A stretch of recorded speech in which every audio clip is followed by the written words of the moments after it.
Mothman warned us before disaster. It was a crisp autumn evening in Point Pleasant, West Virginia, where the air carried a chill that hinted at the approaching winter. The clock read 7:45 p.m., and the sky above was painted with hues of orange and purple as the sun dipped below the horizon. In the small town nestled along the Ohio River, life moved at a leisurely pace, but tonight would be different for the Carter family: Michael, his wife Emily, and their teenage son Jake. Little did they know, an encounter with something extraordinary was about to change their lives forever. The Carter family had gathered in their living room after dinner, settling in for a quiet evening together. Michael sat on the couch reading a newspaper while Emily worked on a knitting project nearby. Jake, engrossed in a video game, occasionally paused to comment on the news stories his father shared aloud. The atmosphere was calm, almost serene, until a sudden gust of wind rattled the windows, startling them all. "What was that?" Emily asked, glancing toward the window. She rose from her seat and approached it cautiously, peering outside into the gathering darkness. Beyond the yard stretched a dense forest, its towering trees swaying gently in the breeze. At first glance, nothing seemed amiss. But then, out of the corner of her eye, she caught a flash of something large and winged soaring silently through the trees. Her breath hitched and she turned back to her family, her voice trembling slightly. "Did you see that?" Michael set down his newspaper, curiosity piqued. He joined Emily at the window, squinting into the distance.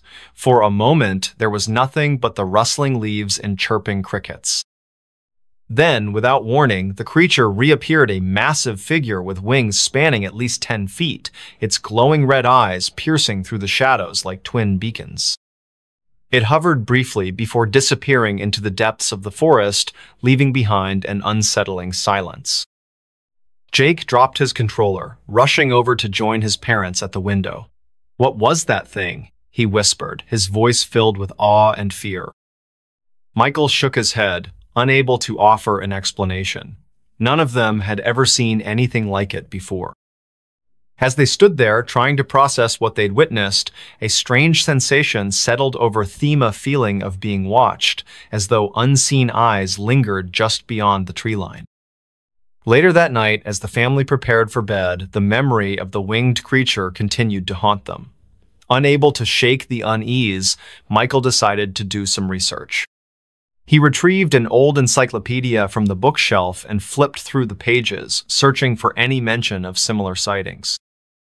To his surprise, he discovered references to a legendary entity known as the Mothman, a mysterious creature said to have appeared in Point Pleasant during the late 1960s, coinciding with a series of bizarre events culminating in a tragic disaster.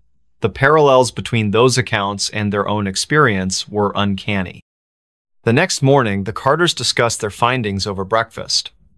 They agreed that the Mothman's reappearance couldn't be ignored. It felt like a warning, a sign of impending danger. Determined to uncover more information, they visited the local library, where they met Mr. Jenkins, an elderly librarian who had lived in Point Pleasant for decades. His eyes widened when they mentioned the Mothman, and he nodded knowingly.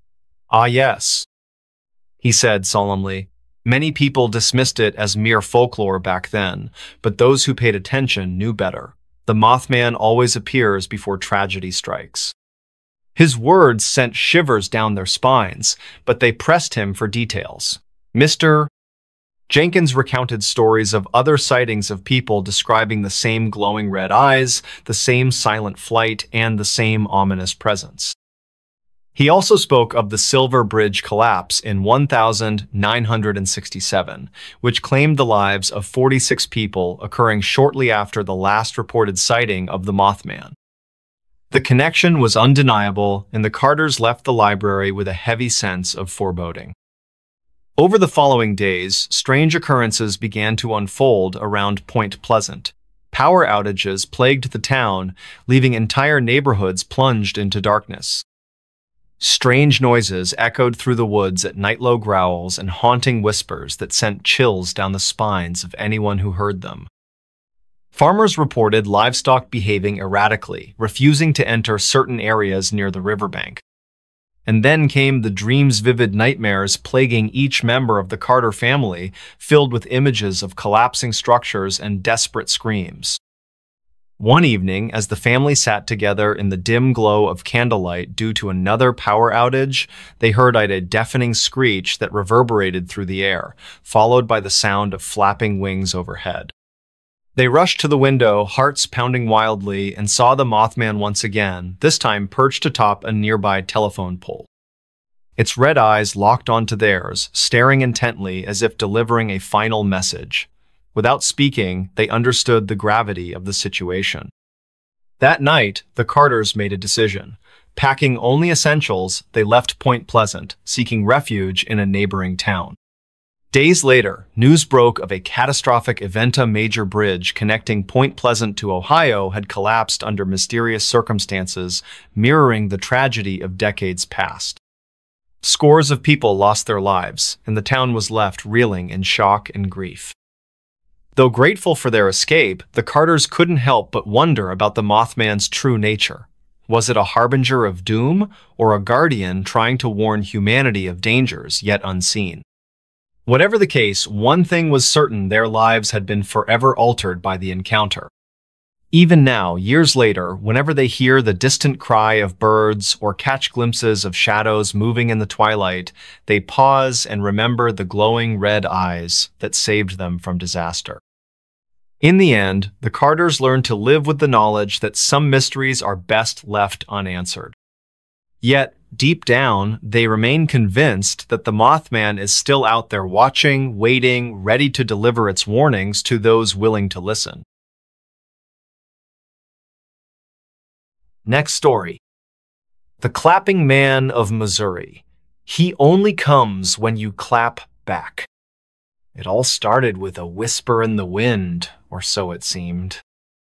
I was sitting on the porch of my uncle's cabin late one evening, sipping lukewarm coffee and staring out into the darkness that stretched endlessly beyond the edge of town. It was August, and the air carried an oppressive heat that clung to your skin like a second layer of clothing. The crickets chirped rhythmically, their song blending seamlessly with the hum of cicadas. Everything felt normal until it didn't. Let me back up for a moment. My name is Alex, and I grew up in a small rural town called Willow Creek, nestled deep within the rolling hills of Missouri. If you've never been here, picture this: endless fields of golden corn swaying gently under the sun, narrow dirt roads winding through dense forests where sunlight barely penetrates, and a quiet stillness that lingers even when the world outside seems chaotic. But beneath that serene surface lies something darker, something whispered about by locals over hushed tones during late-night gatherings at the diner or around campfires deep in the woods. You see, Willow Creek has its own urban legenda story passed down through generations, told to children as cautionary tales and dismissed by adults as mere superstition. They call him the Clapping Man.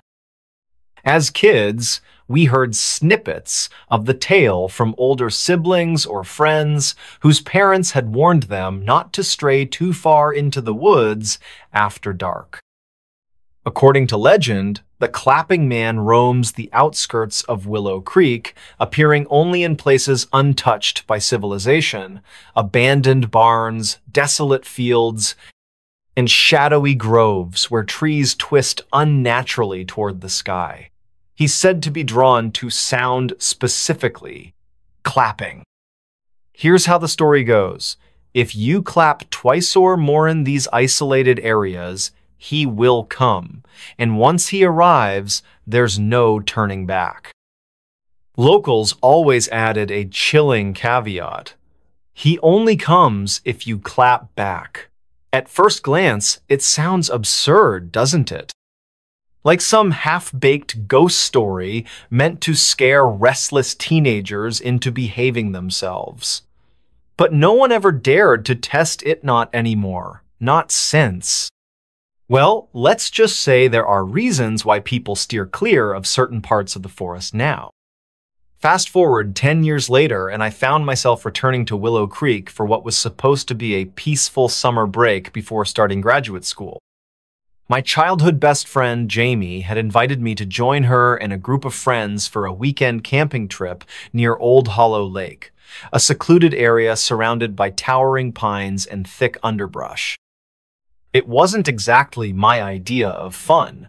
I'd rather stay indoors reading books, but Jamie insisted, claiming it would help me reconnect with nature. We arrived late Friday afternoon, setting up our tents along the lake's rocky shoreline. As dusk settled over the landscape, casting long shadows across the water, Jamie pulled out a bottle of whiskey she'd smuggled in her backpack. "To celebrate," she said with a mischievous grin. We sat around the fire, laughing and sharing stories late into the night. That's when someone brought up the clapping man. "It's stupid," Jamie scoffed, taking a swig from the bottle. "Just another dumb legend to keep us scared of the woods. Who even believes that crap?" Her words hung heavy in the air, though none of us argued.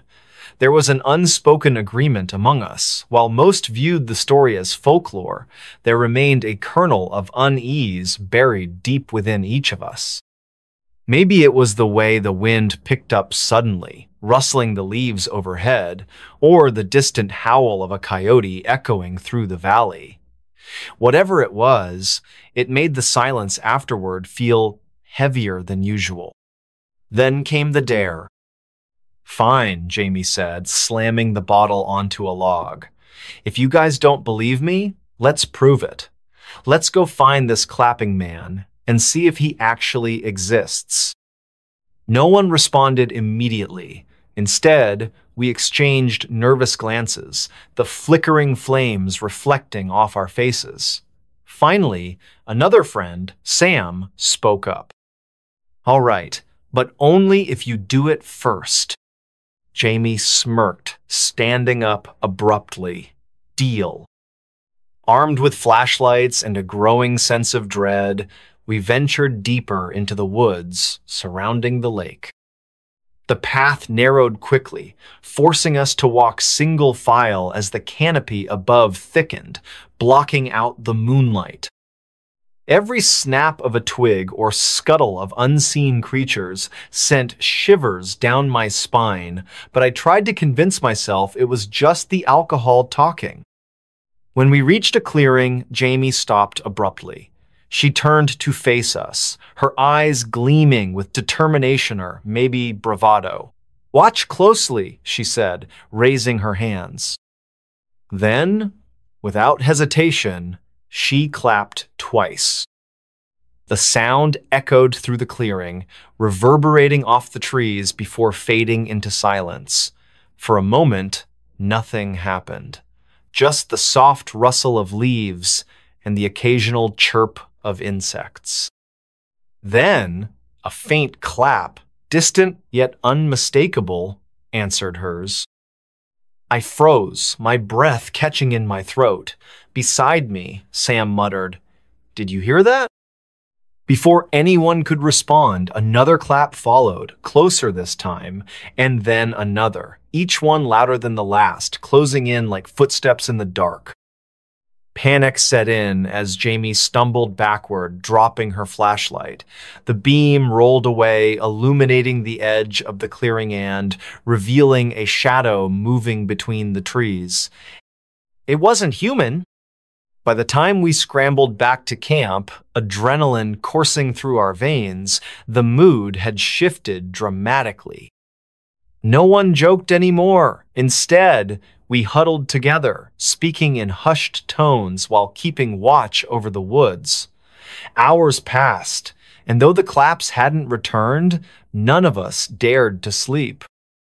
That night, I couldn't shake the image of that shadow etched into my mind. It moved unnaturally, almost fluidly, slipping between trunks with ease. And those claps, they weren't random. They were deliberate, calculated, like someone or something was playing a game with us. Over the next few days, strange occurrences plagued our group. Faint clapping echoed in the distance whenever we ventured near the woods. Footsteps trailed behind us on empty paths. Once, I swore I saw movement out of the corner of my Aya figure crouched low among the cornfields, watching silently. When I turned to look directly, it vanished. But the worst part? None of us had initiated the ritual again, yet the claps persisted. One evening, after everyone else had gone to bed, I decided to take a walk along the lakeshore. The air was cooler now, carrying with it the scent of pine and damp earth. I walked aimlessly, trying to process everything that had happened. Was it real? Or were we simply projecting our fears onto the wilderness? As I stood gazing out at the water, the world around me seemed to pause. The wind died down completely, leaving an eerie stillness in its wake. Even the crickets fell silent. That's when I heard the unmistakable sound of clapping. At first, it was soft, almost imperceptible. Then it grew louder, closer. Each clap resonated through the air, sending chills racing up my spine. I spun around, heart pounding, searching for the source. Nothing. Until the final clap came. It wasn't from behind me. It wasn't from the woods. It was right beside me, so close I could feel the vibrations in my chest. I screamed, bolting toward the campsite, ignoring the branches clawing at my arms and legs. By the time I reached the others, tears streamed down my face, and I couldn't form coherent sentences. Later, when I calmed enough to describe what I'd experienced, Jamie asked hesitantly, "Did you see anything?" I nodded slowly. A shape, tall and thin, too thin. And his smile, it didn't move. It stayed frozen, like he knew something we didn't. After that night, things escalated rapidly. Claps echoed throughout the campsite at random intervals, waking us from fitful dreams. Shadows loomed constantly at the edges of our vision, retreating whenever we tried to investigate.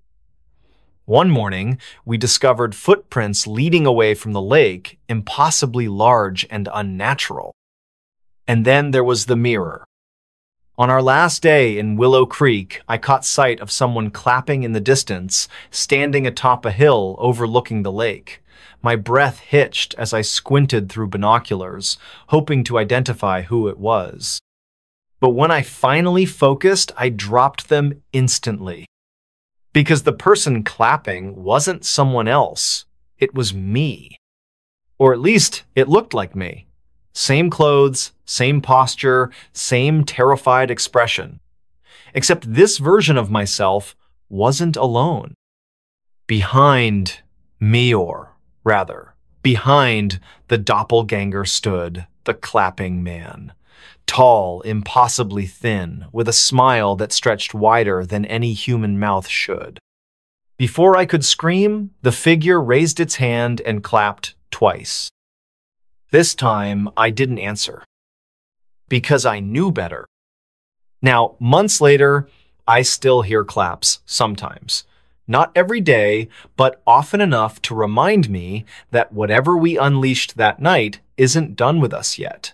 And each time, I wonder, did I summon it? Or was it waiting all along? Whoever, whatever it is, it knows me, and it won't stop until it gets what it wants.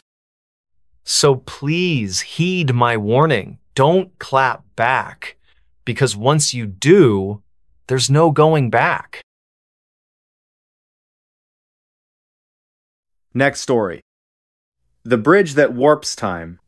The air was heavy with the scent of damp earth and decaying leaves as I stood at the edge of the forest, staring down the narrow dirt road that led to it. It wasn't marked on any map, not even Google Maps, which had become my lifeline during this impromptu road trip through the backwoods of northern Maine. My GPS had been acting up for miles now, its once reliable voice cutting out mid-sentence, replaced by static or silence altogether. I hesitated before stepping forward, glancing over my shoulder at the car parked haphazardly on the side of the road. Its headlights cast long shadows across the underbrush, illuminating nothing but an endless sea of trees. This place felt wrong, like the kind of spot where stories began and ended. But curiosity, that insidious little devil, pushed me forward. And then I saw it. The bridge loomed ahead, skeletal and ancient, spanning a ravine so deep I couldn't see the bottom. It looked like something out of a postcard from another century. Weathered wooden planks creaking beneath moss-covered beams, iron supports rusted nearly beyond recognition. Yet despite its decrepit appearance, there was something unsettling about it, something that made my skin prickle and my breath catch in my throat. It didn't belong here. As I approached, the sound of rushing water below grew louder, though I still couldn't make out the source. Each step closer sent shivers racing up my spine. There were no signs warning travelers away, no caution tape blocking access, just the bridge itself waiting silently for whoever dared cross it. A local legend, perhaps? I thought briefly of asking someone in town earlier, but they all seemed too eager to change the subject whenever I mentioned the area. One man, his face lined with years of hard living, simply stared at me for what felt like an eternity before muttering something about things best left alone. His words echoed in my mind now, chilling in their ambiguity. Still, I kept walking. My phone buzzed in my Pocketa text notification. Pulling it out, I frowned when I saw the message displayed on the screen. Don't go. No sender name, no number. Just those two stark words glowing ominously against the dark background. Before I could process it further, the phone glitched violently, the screen flickering between random photos, videos, and apps until finally going black. Dead. Completely dead. Forcing myself to breathe, I slipped the useless device back into my pocket and took one last look around. The forest seemed quieter now, almost suffocating in its stillness. No birds chirping, no wind rustling the leaves, just the steady hum of unease building in my chest. Then I stepped onto the bridge. At first, everything seemed normal. The planks groaned beneath my weight, tiny splinters digging into the soles of my shoes. The roar of the river, or whatever lay below, was deafening, yet strangely distant, as if muffled by some invisible barrier. I glanced down, expecting to see cracks in the wood or exposed nails, but instead found myself staring at reflections. Not mine, though.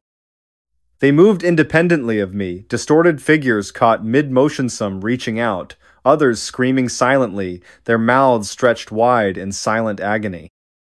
Their eyes locked onto mine, unblinking, unwavering, and then they vanished, swallowed by the darkness below.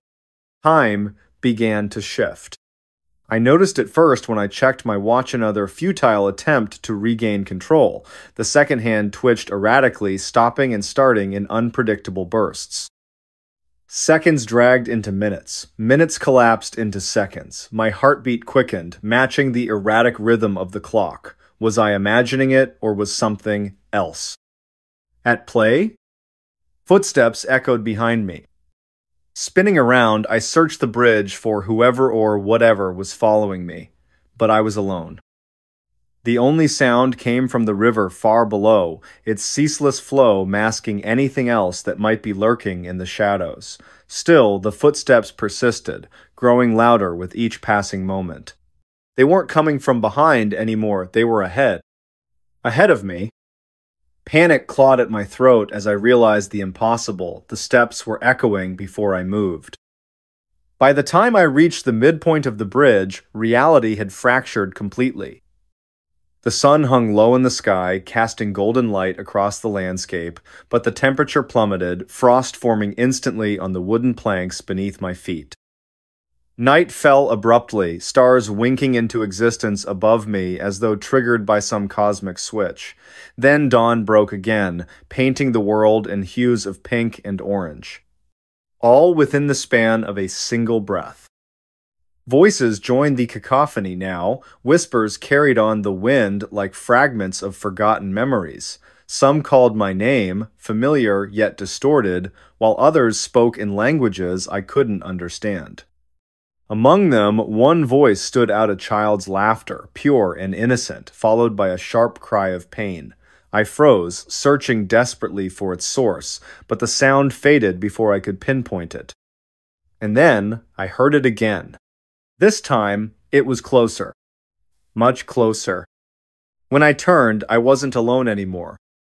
A figure stood at the other end of the bridge, silhouetted against the unnatural glow of the horizon. Tall and gaunt, its features obscured by shadow, it watched me with an intensity that paralyzed me where I stood. For a moment, we simply stared at each other, the distance between us stretching infinitely wider than the physical space allowed. Then it raised a hand, pointing directly at me. Time unraveled. Seconds stretched into hours, days, centuries. My body aged rapidly, wrinkles carving deep lines into my face as gray hairs sprouted overnight. Yet somehow I remained conscious throughout the transformation, trapped in a loop of perpetual decay and renewal. Memories blurred together, overlapping and fracturing until I couldn't tell what was real and what was illusion.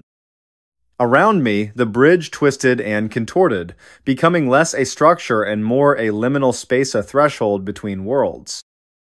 Figures appeared and disappeared without warning, their faces frozen in expressions of terror or grief. Shadows slithered along the ground, writhing like living creatures, while the voices grew louder, drowning out all rational thought. Somewhere amidst the chaos, I stumbled upon a horrifying truth. Time wasn't just warped, it was alive, conscious, sentient, and it wanted me. Or rather, it wanted to keep me. As the realization dawned, the bridge began to collapse around me, wooden planks splintering and falling into the abyss below. Desperation fueled my movements, forcing me to run despite the overwhelming fatigue threatening to consume me. Every step felt heavier than the last, gravity pulling me downward with increasing ferocity. Finally, after what felt like an eternity, I burst free of the bridge and collapsed onto solid ground. Gasping for air, I rolled onto my back, staring up at the sky. It was night again, the stars twinkling innocently overhead. Everything seemed normal, too normal. That's when I noticed him. Standing a few feet away, watching me with an expression somewhere between pity and amusement, was a younger version of myself. He looked exactly as I had mere moments ago, before the bridge drained decades from my life. Our eyes met, and for a brief instant I saw understanding flash across his face. He knew. Knew what? Before I could ask, he smiled faintly and shook his head, mouthing a single word. Run. I don't remember much after that, only fragments, flashes of light, echoes of screams, the sensation of being pulled in opposite directions.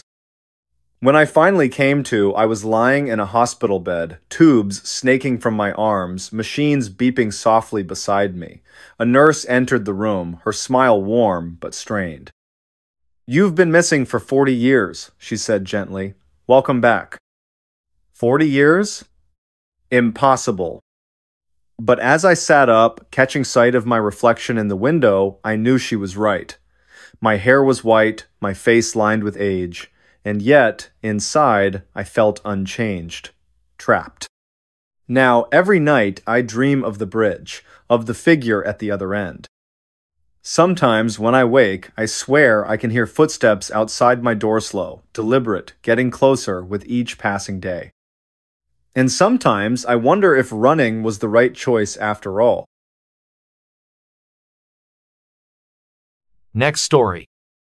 Creepy factory ghosts encounter during night shift. Factory ghosts in the dark. I used to think that night shifts were boring. Lonely? Sure. Quiet? Definitely. But boring.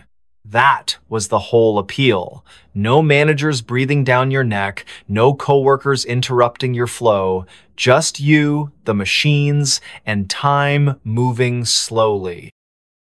At least, that's what I believed until I took the job at Harlan Steelworks. The factory was built back in the 1940s and had barely been updated since. The entire building groaned like an old man every time the wind hit the walls.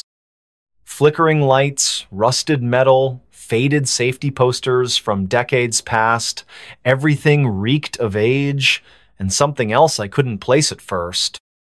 I was hired through a temp agency. They needed someone to cover the overnight shift after one of the workers abruptly quit. No details were given, just, he left mid-shift and didn't come back. I should have seen that as a red flag. But I needed the money, and the guy on the phone said it was easy work. Just monitor the furnace temperatures.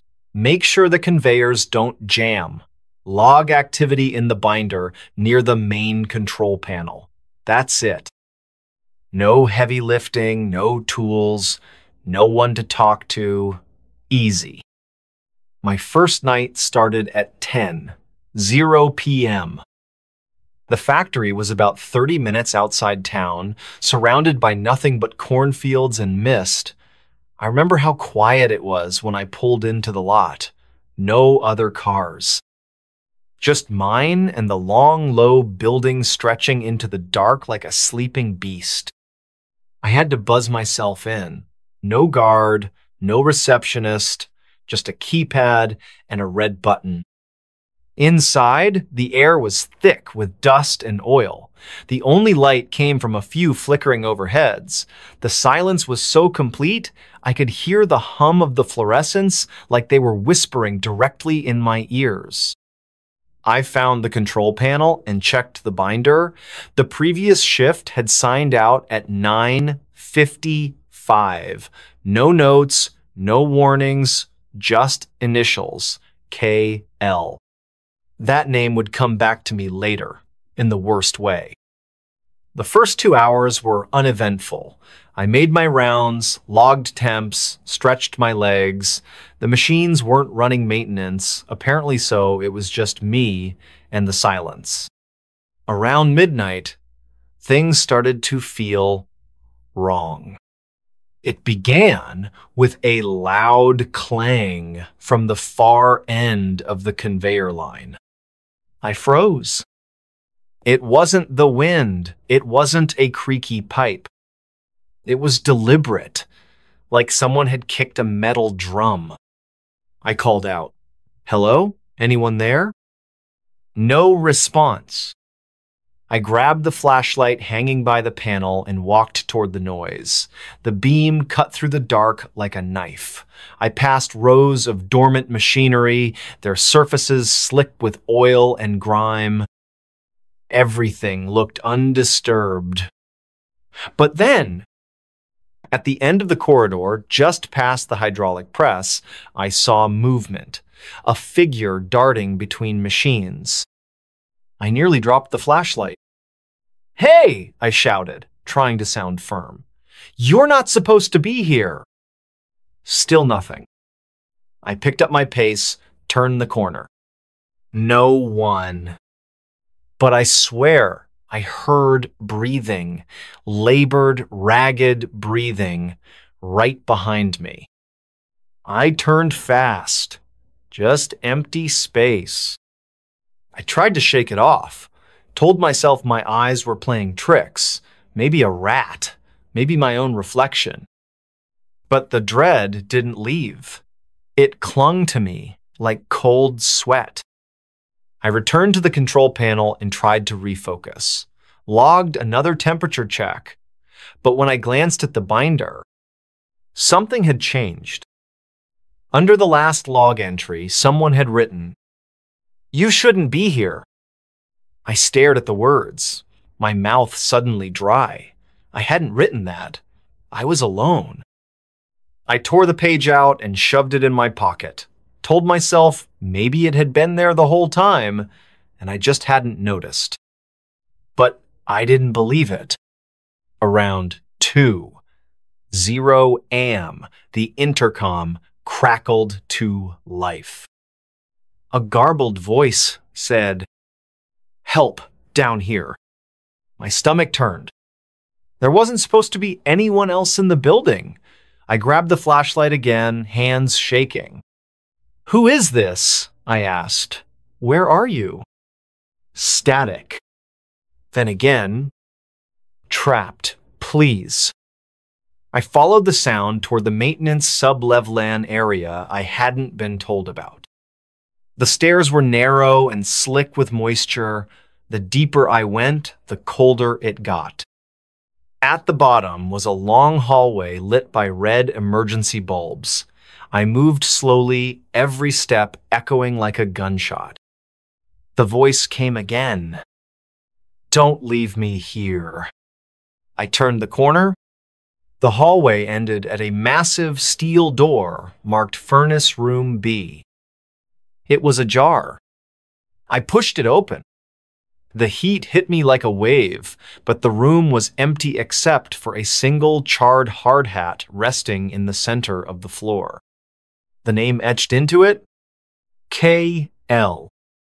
The worker who'd left mid-shift. Or, rather, hadn't left at all. I backed out of the room, heart hammering. That's when the door slammed shut behind me. I screamed and banged on the door, but it wouldn't budge. Then the whispers began. At first, it sounded like steam hissing from the pipes. But then I heard words. "We never left." "Join us." "Burned, but not gone." The lights dimmed. Shadows stretched across the walls, writhing like they were alive. I turned in circles, flashlight trembling. And that's when I saw them. Figures emerging from the darkness, half-formed, their bodies blackened and twisted. Faces melted, eyes hollow. They moved slowly, dragging themselves toward me with jerky, unnatural movements. I screamed, ran. I don't remember how I escaped the sublevel. Somehow, I made it back to the control panel. I grabbed my keys, my bag, and bolted out the front door into the rain. When I looked back, the lights in the factory windows were all off, except one, up on the second floor. And in that window, I saw a silhouette watching me. It raised a hand and waved. I quit the next day, didn't ask for my paycheck, didn't tell the agency what happened. A week later, I saw a news article. Temporary worker vanishes during night shift at Harlan Steelworks. A new guy, hired to cover my old spot. They never found him. And the factory? Still operational. Still hiring. But some nights, when I'm driving past those cornfields, I swear I see smoke rising from the roof. And if I roll down the window, I can still hear the whispers. We never left. Do you believe in ghosts now? Because I didn't. Until I met them. Black-eyed kids knocked on my door. Late one evening, around 10:45 p.m., in the quiet town of Eldridge, Ohio, a chilling event unfolded at the home of a woman named Emily Carter. The night was unusually still, with no wind to stir the leaves or rustle through the trees. A thick silence enveloped the area, broken only by the distant hum of an occasional car passing on the highway miles away. The moon hung low in the sky, casting an eerie silver glow over everything it touched. Inside her modest two-story house, Emily sat alone on the couch, engrossed in a book while sipping lukewarm tea. Her dog, Max, a loyal golden retriever, lay sprawled at her feet, his breathing steady and rhythmic. Emily had just turned the page when she heard Ida's soft but distinct knock at the front door. At first, she thought it might be a neighbor stopping by unannounced, though that seemed odd given the late hour. She glanced at the clock again, confirming the time. Who could possibly be visiting now? Setting her book down carefully, she rose from the couch, her heart beginning to beat faster as unease crept into her mind. Max lifted his head, ears perked, sensing something amiss. He let out a low growl, his tail twitching nervously against the carpet. As Emily approached the door, she hesitated, peering cautiously through the peephole. What she saw made her blood run cold. There stood two children, no older than 10 or 11 years old, dressed in dark clothing that seemed far too formal for their age. Their faces were pale, almost ghostly white under the dim porch light. But what truly unnerved Emily were their eyes pitch black, void of any visible iris or pupil, like staring into the depths of endless night. Her breath caught in her throat, and she instinctively stepped back from the door. "Who's there?" she called out shakily, her voice trembling despite her attempts to sound calm. Her fingers tightened around the edge of the doorframe as if seeking some kind of stability. Outside, the children remained eerily silent, their heads tilted slightly to one side as though studying her reaction. It was unsettling, unnatural even. Max began barking loudly now, his protective instincts fully awakened. His frantic noises filled the otherwise silent house, creating a stark contrast to the oppressive stillness outside. "Please," one of the children finally spoke, their voice surprisingly deep and resonant for such young-looking beings. "We need help. Our car broke down nearby and we don't have anywhere else to go tonight." Their tone carried an odd cadence, monotone yet strangely persuasive. Emily felt a strange pull toward opening the door, as if some invisible force urged her to comply. But another part of her screamed louder, warning her not to trust these visitors. "No, I can't," Emily stammered, her resolve strengthening as fear gave way to caution. "I'm sorry, but I cannot open the door. You should call someone who can assist you better." She tried to keep her voice firm, though panic bubbled beneath the surface. The children didn't respond immediately. Instead, they simply stared at her through the glass, their expression unreadable, their black eyes piercing through her soul. Max continued barking furiously, his paws scrabbling against the floor as he paced near the door. Emily backed further away, clutching her chest where her heart pounded wildly. "Go away," she shouted, her voice cracking slightly. "Leave me alone." For a moment, there was silence. Then, without warning, the knocking resumed, this time harder, more insistent. Each blow reverberated through the walls, shaking the very foundation of the house. Emily stumbled backward, nearly tripping over Max, who was now cowering behind her. Tears streamed down her face as sheer terror gripped her body. She grabbed her phone, fumbling with trembling hands to dial 911. "Hello? Yes, this is Emily Carter speaking. I live at 42 Maple Street in Eldridge. Please send someone quickly. I think something dangerous is outside my house." Her voice cracked again as she struggled to explain the situation. The dispatcher assured her help was on the way, but instructed her to stay calm and avoid opening the door under any circumstances. Minutes passed like hours as Emily waited anxiously, every nerve in her body on high alert. The knocking persisted, growing louder and more relentless with each passing second. At one point, it stopped altogether, leaving an unsettling silence that was somehow worse than the noise itself. Emily wondered if they had gone or if they were merely waiting for the perfect moment to strike. Finally, sirens wailed in the distance, growing closer until their sound echoed directly outside her house.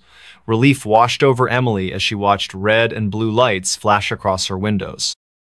Officers arrived swiftly, their boots thudding heavily on her porch. When they opened the door, Emily collapsed into their arms, sobbing uncontrollably. They promised to investigate thoroughly, but when they stepped outside, there was no sign of the mysterious children. No footprints, no evidence of a vehicle breakdown, nothing to indicate anyone had been there at all. In the days that followed, Emily couldn't shake the memory of those haunting black eyes. She read stories online about similar encounters, people claiming to have met so-called black-eyed kids who appeared during the night asking for entry into homes or vehicles. Some dismissed them as urban legends, while others swore they were supernatural entities preying on human vulnerability. Whatever they were, Emily knew one thing for certain: she would never answer the door after dark again. The experience left an indelible mark on her psyche, a constant reminder of the unseen dangers lurking beyond the safety of her own four walls. Even months later, whenever she heard a knock at the door, her pulse quickened and her mind replayed that terrifying night in vivid detail. And though she told herself repeatedly that it was over, deep down, she couldn't help but wonder if the black-eyed children were still out there watching, waiting, searching for their next victim. Don't just watch in the dark. Click subscribe, like, and join now. Before we begin, tell me, where are you listening from and what time is it there? The whisper that breathed. A summer storm brewed over Boston, its dark clouds casting long shadows across the narrow streets of Beacon Hill. The air was thick with humidity, and the faint scent of rain mingled with the salty breeze from the nearby harbor. At precisely 5 in the afternoon, when the sun should have still been high, an unnatural twilight descended upon the city. Andrew Scott hurried down Pinckney Street, his leather satchel slapping against his side with each quickened step. The first rumble of thunder echoed in the distance, vibrating through the cobblestones beneath his worn loafers. He had taken this route home 1,000 times before, but today something felt different. The usual sounds of the neighborhood, children playing, dogs barking, the occasional car engine, were strangely muted. Only the wind seemed alive, whispering through the ancient trees that lined the street, whispering in a way that made Andrew's skin prickle. He glanced at the old Victorian house at number 17, its windows dark and unwelcoming despite the early hour. The for sale sign in the yard swayed gently, though he couldn't feel any breeze on his face.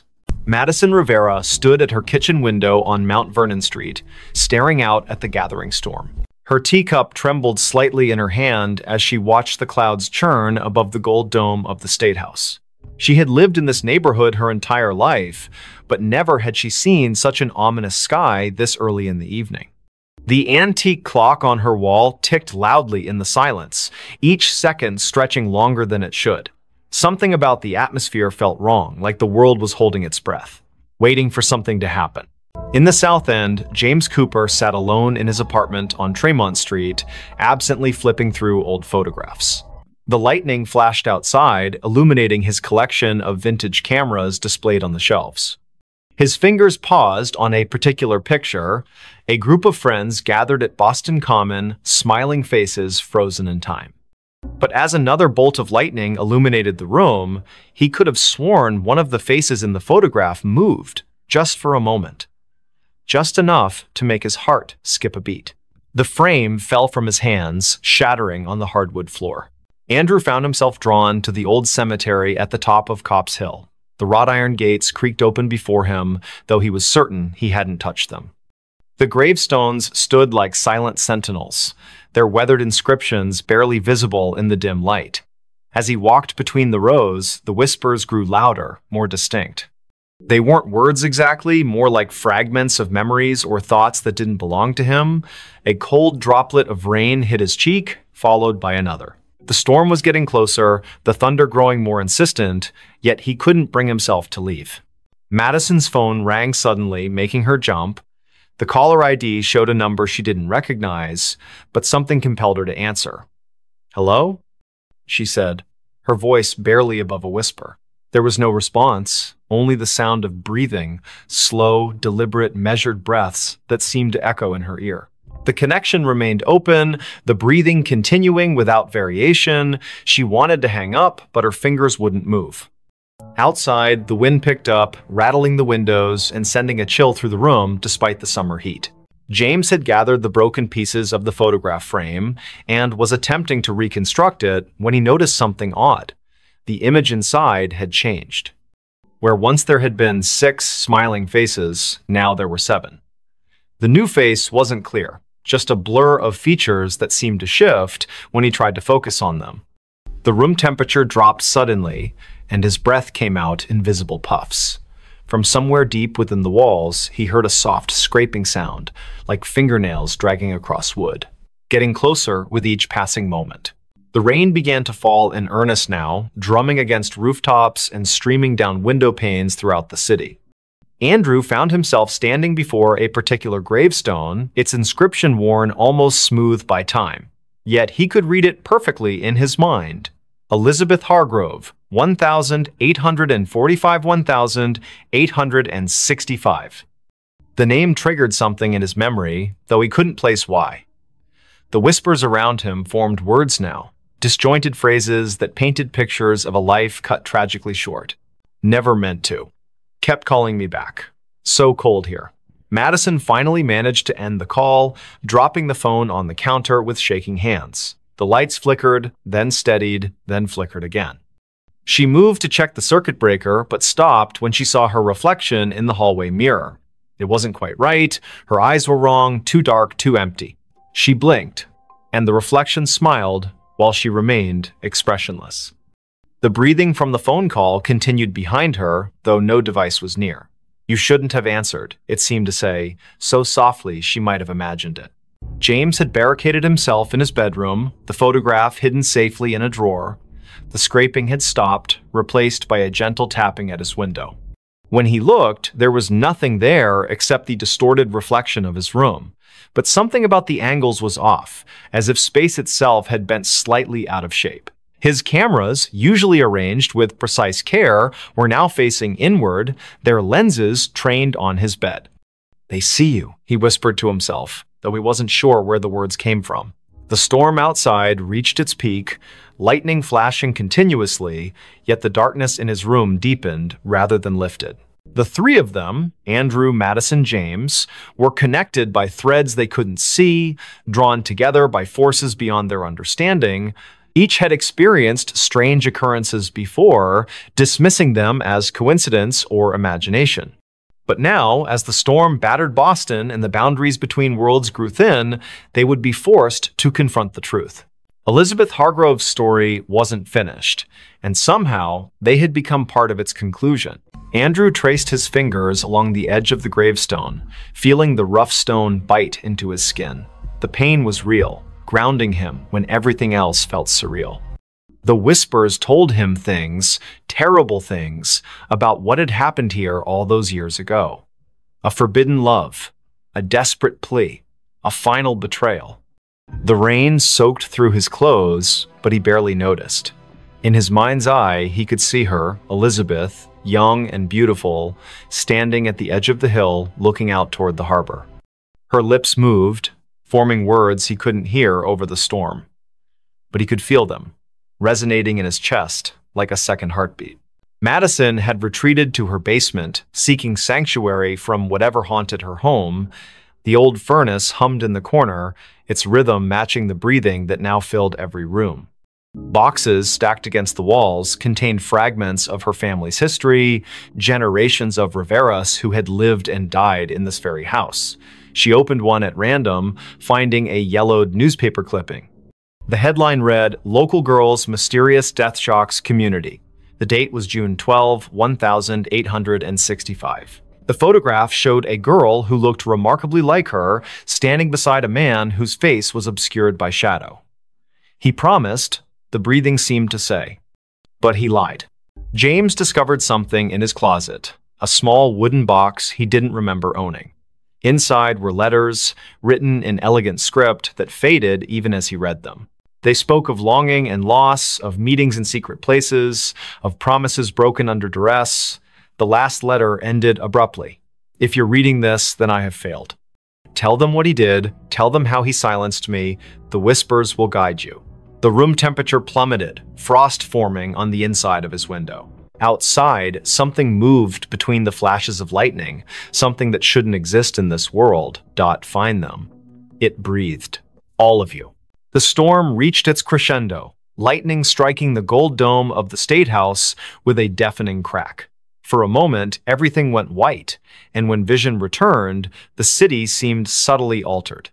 Shadows fell differently, familiar landmarks appeared slightly skewed, people walking in the streets moved as if underwater, their faces blank masks. Those who had been touched by Elizabeth's story felt the change most acutely. Their senses heightened, their perceptions expanded beyond normal limits. Sounds carried from impossible distances. Smells lingered long after their sources disappeared. Touches left imprints that glowed faintly in the dark. Andrew found himself unable to leave the cemetery. The gates had vanished, replaced by an endless expanse of tombstones stretching in all directions. Each bore Elizabeth's name, each marked a different year of death. The whispers became a chorus now, overlapping voices telling conflicting versions of the same tragedy. Some claimed she had thrown herself from the hill in despair, others insisted she had been pushed. All agreed on one thing: justice had never been served. The rain continued to fall, but it wasn't water anymore, it was memories, each drop carrying fragments of lives cut short, hopes dashed, loves lost. Madison's basement had transformed into a labyrinth of family secrets. Every box she opened contained evidence of her ancestors' involvement in Elizabeth's fate: letters of condemnation, witness statements, a blood-stained handkerchief, photographs showing the same shadowy figure across generations, always present at moments of tragedy. The breathing grew louder, surrounding her like a physical presence. "You know him," it rasped. "He watches still." She looked up to see her own reflection in the basement window, but instead of her face, she saw the Shadow Man's features clearly for the first time. Their eyes met, and she understood everything that had been hidden, everything that had been denied. James's apartment building had emptied of all other tenants, leaving him alone with the entity that had been watching him through his cameras. The photographs on his walls had changed. Each now showed the same scene: Elizabeth standing at the edge of Copp's Hill, reaching out to someone just out of frame. The seventh figure in his broken photograph had clarified, revealing features that matched the Shadow Man from Madison's past. The wooden box had multiplied, filling his living room with identical copies, each containing variations of the same tragic story. "We are witnesses," the voice whispered directly into his mind, "and we are judged." As the supernatural storm raged, drawing energy from centuries of buried guilt and unresolved grief, the three found themselves converging at number 17 Pinckney Street. The house that had seemed merely old and empty now pulsed with malevolent life. Its windows reflected scenes from the past. Elizabeth's final moments played out endlessly, each iteration slightly different, each ending the same. The front door stood open, inviting them inside to witness the truth. The interior defied physics. Rooms stretched impossibly far, staircases led to nowhere, doors opened onto other dimensions. In the center of it all stood the Shadow Man, finally revealed in full. His face was a composite of every person who had ever turned a blind eye to injustice, every authority figure who had dismissed Elizabeth's pleas for help. "It's time," he said, his voice a chorus of thousands. Time to break the cycle. The house shook violently as reality struggled to contain the weight of so many unresolved wrongs. Andrew, Madison, and James realized simultaneously that they had been chosen not as victims, but as instruments of resolution. Each carried a piece of Elizabeth's story within them: Andrew through his ancestral connection to the hill, Madison through her family's complicity in the cover-up, James through his ability to capture truth in images. Together, they formed a conduit through which Elizabeth's voice could finally be heard, her story told in full, her justice served. The Shadow Man began to dissolve, his form unraveling like smoke caught in a strong wind.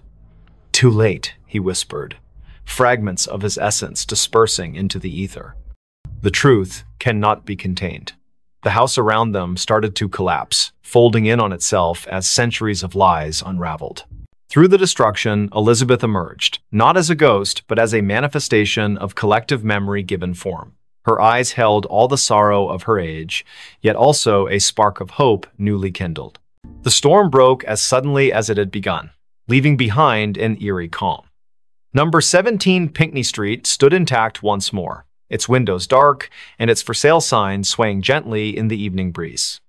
Andrew, Madison, and James found themselves standing on the sidewalk, drenched and disoriented but whole. The whispers had ceased, replaced by the natural sounds of a city recovering from a summer storm.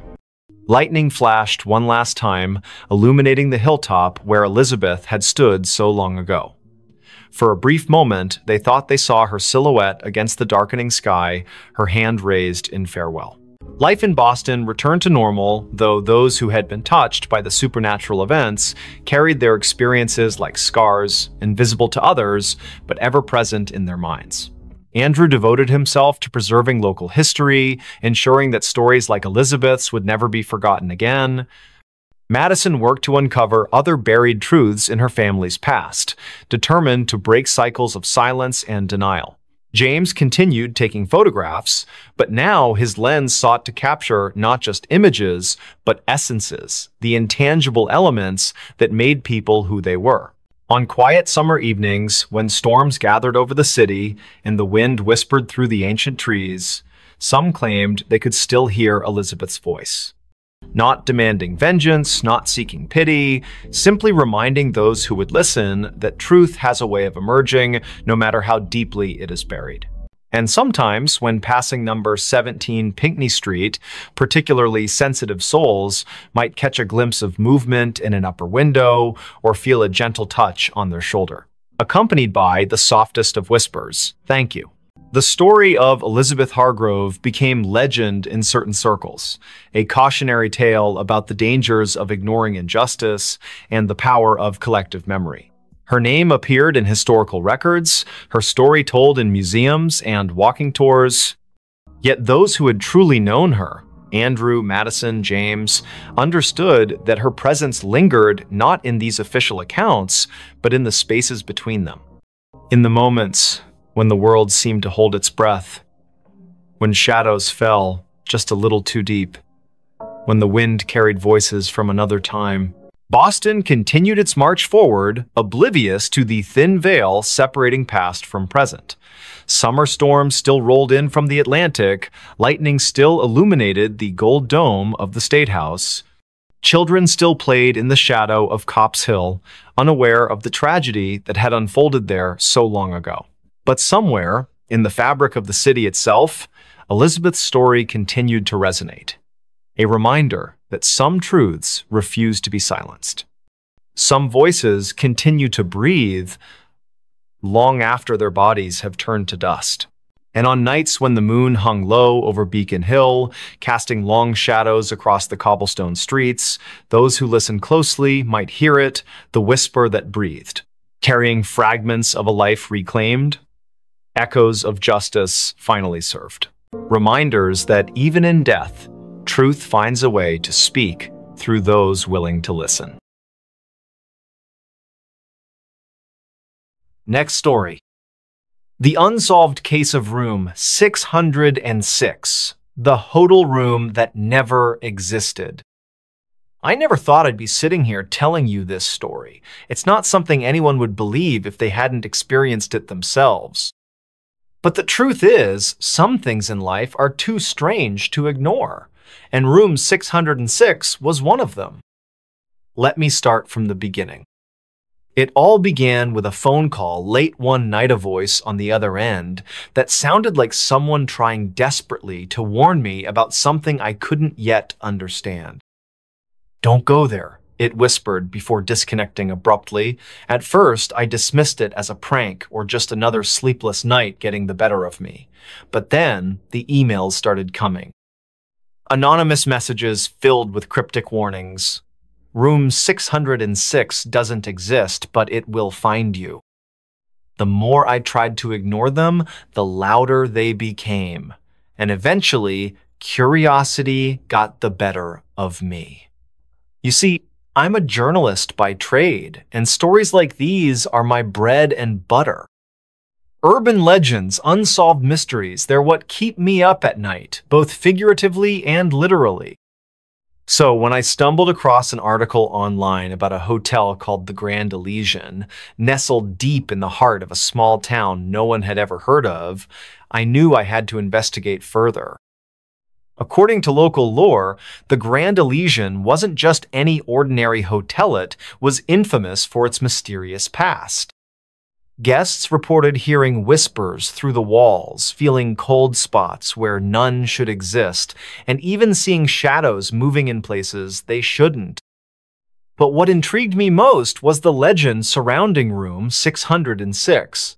Some said it didn't exist at all, that it had been sealed off decades ago after a series of disappearances left investigators baffled. Others claimed it still existed, hidden away behind locked doors, waiting for those foolish enough to seek it out. And so, armed with nothing but my notebook, a flashlight, and a healthy dose of skepticism, I booked myself a room at the Grand Elysian. Little did I know how much that decision would change my life forever. When I arrived, the hotel looked every bit as eerie as the stories suggested. Its towering facade loomed over the street, its windows dark, except for a few scattered lights flickering faintly in the distance. The air smelled faintly of mildew and old wood, and the heavy oak doors creaked ominously as I pushed them open. A bell rang somewhere inside, echoing down the long corridors beyond.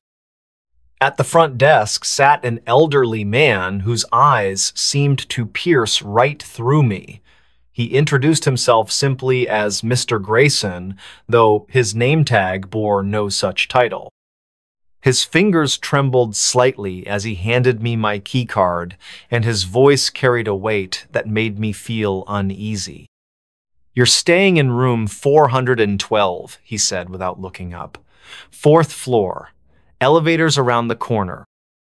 I nodded, thanking him politely, though his demeanor left me unsettled. As I turned to leave, I noticed a peculiar gap between two panels on the wall behind him. For a moment, I thought I saw a movementous shadow darting into the darkness, but when I blinked, it was gone. The elevator ride up felt longer than it should have. Each ding announcing our arrival at a new floor sent shivers down my spine. By the time I reached the fourth floor, the hallway stretched out before me like a labyrinth, its carpet worn thin and stained in places. The lighting flickered erratically, casting odd shapes against the peeling wallpaper. Somewhere in the distance, I could hear faint footsteps, though I was clearly alone. My room was exactly as described. Sparse furnishings, outdated decor, and a window offering a view of nothing but brick walls. Yet despite its unremarkable appearance, something about the space made me uncomfortable. The silence pressed heavily on my ears, and I swore I could feel eyes watching me from outside. That evening, I decided to explore the hotel further. After all, I hadn't come here just to sit in my room. Armed with my notebook, I wandered aimlessly through the corridors, taking note of their peculiarities. Hallways twisted and turned in ways that defied logic, leading me back to places I'd already been. Doors appeared where none had existed moments before, only to vanish again once I approached. It was maddening and utterly fascinating. Then came the whispers. At first, I thought they were coming from within my own mind, echoes of paranoia brought on by the oppressive atmosphere. But soon, I realized they weren't imagined. They were real soft murmurs drifting through the vents, voices speaking languages I couldn't recognize. My heart raced as I followed the sound, drawn deeper into the bowels of the building. And then, I found it. Room 606. The door stood at the end of a particularly narrow corridor, its number etched into the metal frame in faded gold letters. It looked out of place among the other rooms, almost as though it didn't belong. Yet there it was, staring back at me like a silent sentinel guarding secrets best left buried. For a moment, I hesitated. Every instinct screamed at me to turn back, to walk away while I still could. But curiosity, or perhaps fate, compelled me forward. With trembling hands, I reached for the doorknob, turning it slowly. The lock clicked open with a sound that echoed unnaturally loud in the empty hall. Inside, the world shifted. Room 606 defied explanation. The walls seemed to breathe, expanding and contracting as though alive. Shadows danced across the floor in patterns that made no sense, and the furniture appeared to rearrange itself whenever I glanced away. Objects from different eras cluttered the space: a rotary phone sitting next to a modern laptop, antique vases standing beside plastic cups. Time itself felt distorted here, stretching and compressing until I couldn't tell whether minutes or hours had passed. But worst of all were the faces. In the mirrors lining the walls, reflections stared back at men of my own, but those of strangers, men, women, children, all frozen in expressions of terror. Their lips moved silently, forming words I couldn't quite catch. And then, slowly, they began to speak. "Help us." Their voices overlapped, creating a cacophony of pleas and warnings. My head throbbed painfully as I backed away, desperate to escape. But the door was gone. Where it had once stood now lay only a blank wall, smooth and impenetrable. Panic set in as I realized I was trapped. Hours or maybe days passed in that room, or perhaps no time at all. I lost count, unable to distinguish reality from nightmare. The whispers grew louder, more insistent, until they consumed everything. Memories surfaced unbidden, scenes from my past replaying endlessly in vivid detail, each recollection cut deeper than the last, unraveling threads of guilt and regret I thought long buried. And then, just as suddenly as it had begun, it ended. The room dissolved around me, replaced by the familiar sight of the hotel hallway. The door to room 606 hung open, though I couldn't recall leaving. Shaking uncontrollably, I stumbled back to my own room, collapsing onto the bed as tears streamed down my face. Days later, I returned home, determined to put the ordeal behind me, but the memories lingered, haunting me in ways I couldn't explain. When I tried to recount my experience to others, they dismissed it as nonsense. No one believed Minot, even myself sometimes. Records showed no mention of room 606. Employees denied its existence entirely. Yet deep down, I knew it was real. Because every night, as I lie awake in the dark, I can still hear the whispers calling my name. And sometimes, when I least expect it, I swear I see the number 606 carved into the walls of my own apartment. Don't just watch in the dark. Click subscribe, like, and join now. Before we begin, tell me, where are you listening from and what time is it there? The customer who never left the store. The cicadas were louder than usual that summer night in Charleston, their rhythmic buzzing weaving through the thick humidity that clung to every surface. Lucas Allen stood behind the counter of his small convenience store on King Street, absently wiping down the already spotless glass display case. The neon open sign flickered slightly in the window, casting an uneven glow across the rows of snacks and beverages lining the aisles. It was nearly midnight, and the usual Friday crowd had already come and gone, leaving only the persistent hum of the refrigerators and the distant sound of traffic from the historic district.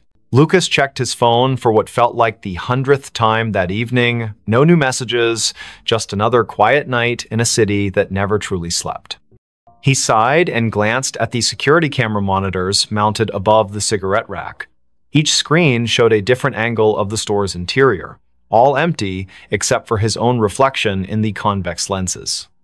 Something about tonight felt different though, like the air itself was heavier than normal. His eyes lingered on the darkest corners of the footage before moving back to the register.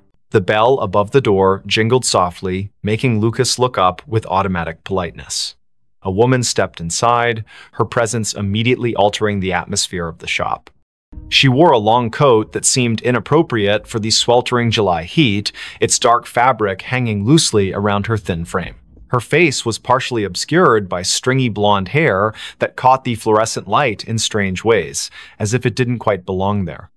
Lucas noticed how her shoes made no sound against the tiled floor. "Can I help you find something?" he asked, his voice carrying just a touch of professional warmth. The woman didn't respond right away. Instead, she moved slowly toward the back of the store, her head tilted at an unnatural angle as she examined the shelves. Lucas watched her reflection in the glass refrigerator doors. Something about her movements seemed off, almost mechanical. Charlotte Robinson pushed her cart down aisle 3, debating between chips and pretzels. She paused when she realized the woman in the dark coat hadn't moved from where she'd been standing for the past 10 minutes. The stranger was now facing the wall, one hand resting on the metal shelving unit. Charlotte cleared her throat softly as she passed, but the woman didn't acknowledge her presence. There was something unsettling about the way her fingers curled around the edge of the shelf, knuckles white against the dull metal. Lucas finished counting the drawer for the third time, the numbers blurring together in his mind. The woman still hadn't approached the register. He could see her in his peripheral vision, standing in the same spot near the snack aisle. Occasionally, he'd hear the soft rustle of her coat, though he couldn't be sure if she was actually moving anything from the shelves. The store's lights seemed dimmer than usual, casting long shadows across the floor. When he looked directly at her, she appeared perfectly normal, just another customer browsing late at night. But whenever his attention shifted elsewhere, he could feel her watching him. Amelia Mitchell entered the store 20 minutes later, her nurse's scrubs still damp from walking through the humid night air. She needed headache medicine after her double shift at Roper Street Francis Hospital. The first thing she noticed was the temperature. It felt several degrees colder inside than it should have been. Then she saw the woman in the dark coat standing near the beverage coolers. Something about her posture seemed wrong, like she was leaning into the glass without actually touching it. Amelia grabbed her medicine quickly, avoiding eye contact as she approached the register. The transaction took longer than necessary. Lucas kept glancing at the security monitors, noting how the woman's position never changed despite the passage of time. On the cameras, she appeared as a dark smudge against the bright colors of the snack aisle, her features indistinct even in high definition. When he finally looked up from the register, Amelia was already gone, leaving behind only the faint scent of hospital-grade soap. The cicadas outside seemed louder now, their song almost frantic against the glass windows. Charlotte decided she needed to leave. The woman had started humming softly, a tune that sent shivers down her spine, though she couldn't place why. As she approached the register, she noticed something peculiar. The floor tiles beneath the woman's feet looked newer than the rest, as if they'd been recently replaced. The grout lines were cleaner, the pattern slightly misaligned with the surrounding area. Lucas rang up her purchase without speaking, his hands trembling slightly as he handled the cash. Neither of them acknowledged the figure still standing silently among the snacks. The clock ticked past midnight. Lucas began his closing routine, straightening displays and checking expiration dates. The woman remained in her spot, seemingly unaware of the store's operating hours. When he finally mustered the courage to approach her, she turned toward him with a smile that didn't reach her eyes. "I'll be leaving soon," she said, her voice carrying an odd echo despite the carpeted floor. Lucas nodded and returned to the register, though his heart pounded in his chest. Something about her statement felt more like a warning than an assurance. Amelia couldn't shake the feeling that she'd seen the woman before. During her walk home, fragments of memory surfaced, a patient years ago who had died in room 312, her body found cold and alone after the night staff failed to check on her. The details matched too perfectly. The dark coat, the stringy blonde hair, the way she stood so still, it was easy to forget she was there. Amelia quickened her pace, the streetlights casting long shadows that seemed to stretch toward her from every direction. Back at the store, Lucas prepared to lock up. The woman was still there, now examining the lottery tickets with unnatural focus. Her reflection in the glass case showed details that shouldn't have been possible, her eyes too large, her mouth moving, though no sound emerged. When Lucas announced the store was closing, she simply nodded and walked toward the back exit. The security cameras captured her movements perfectly until she reached the threshold, then suddenly she vanished from all screens simultaneously. Charlotte lay awake in her apartment on Queen Street, unable to stop thinking about the encounter. The humming had lodged itself in her mind, repeating endlessly like a broken record. She pulled out her phone and searched recent news articles, finding nothing unusual about the convenience store or its employees. Yet when she scrolled through the business's social media page, she noticed something strange. In every photo taken inside the shop, the same dark figure appeared in the background, always partially obscured, but unmistakably present. Lucas locked the front door and set the alarm, his hands shaking as he worked. The back exit showed no signs of forced entry or recent use. The woman's absence felt heavier than her presence had been. As he walked to his car, he couldn't shake the sensation of being watched. The parking lot lights buzzed faintly overhead, attracting clouds of insects that cast dancing shadows across the asphalt. When he glanced back at the store windows, he saw her standing exactly where he'd left her, staring out with an expression he couldn't read. Amelia called in sick the next day, unable to face the memories flooding back with each passing hour. She researched the store's history, discovering it had been built on the site of an old boarding house that burned down decades ago. Records mentioned a woman who had disappeared during the fire, her body never found among the charred remains. The description matched the figure from the store perfectly, right down to the humming that witnesses claimed they could still hear on quiet nights. The following evening, Lucas arrived for his shift to find everything exactly as he'd left it. The security footage showed 14 hours of empty aisles and silent registers. Yet, when he reviewed the previous night's recording, there she was again, appearing in the snack aisle as if she'd never left, moving with purpose toward the back of the store. The timestamp confirmed she'd been there the entire time, invisible to everyone except through the unblinking eyes of the cameras. Charlotte couldn't stay away. Something compelled her to return to the store, to confront the mystery that had taken root in her thoughts. When she entered that night, the air felt colder than before, and the humming was louder, vibrating through her bones like a tuning fork. The woman stood in the same spot, surrounded by products that seemed to decay faster than they should. Their expiration dates read months in the future, yet their packaging was faded and brittle, as if time itself bent around her presence. Lucas began documenting everything. He kept detailed notes about each encounter, noting patterns in her behavior and appearance. The woman never spoke unless directly addressed, and even then, her responses were cryptic and often nonsensical. Yet, she seemed to know intimate details about each person who interacted with her, childhood memories Charlotte had forgotten, medical cases Amelia thought she'd kept confidential, personal struggles Lucas had never shared with anyone. The knowledge hung in the air like a threat, preventing them from seeking help. The city continued its usual rhythm around them, oblivious to the supernatural phenomenon unfolding on King Street. Tourists snapped photos of the historic district, capturing streaks of darkness in their pictures that they dismissed as lens flares. Locals complained about power fluctuations in the area, their clocks running minutes fast or slow without explanation. The cicadas grew louder with each passing night, their song taking on an almost musical quality that matched the woman's haunting melody. Amelia discovered other victims during her research, people who had encountered similar figures in different locations throughout Charleston's history. Each story followed the same pattern. A mysterious woman appearing in places of commerce, lingering beyond reason, collecting pieces of people's lives until they became trapped in her orbit. Some claimed she was searching for something specific, others believed she fed on human connection. All agreed that once she marked you, there was no escaping her influence. Lucas found himself changing. His reflection in the store windows seemed less substantial, his features fading slightly each day. Customers commented on how tired he looked, though he slept better than he had in years. The security cameras captured moments when he wasn't entirely present, his form flickering like static between frames.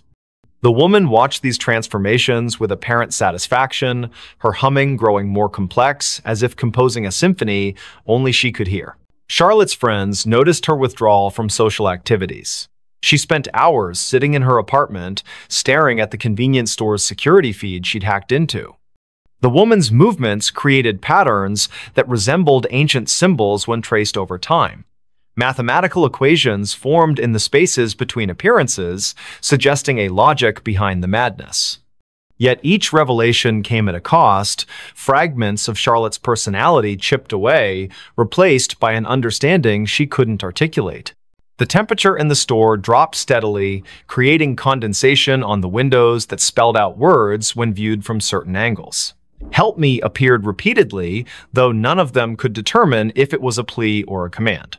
The refrigeration units malfunctioned constantly, their contents freezing solid regardless of settings.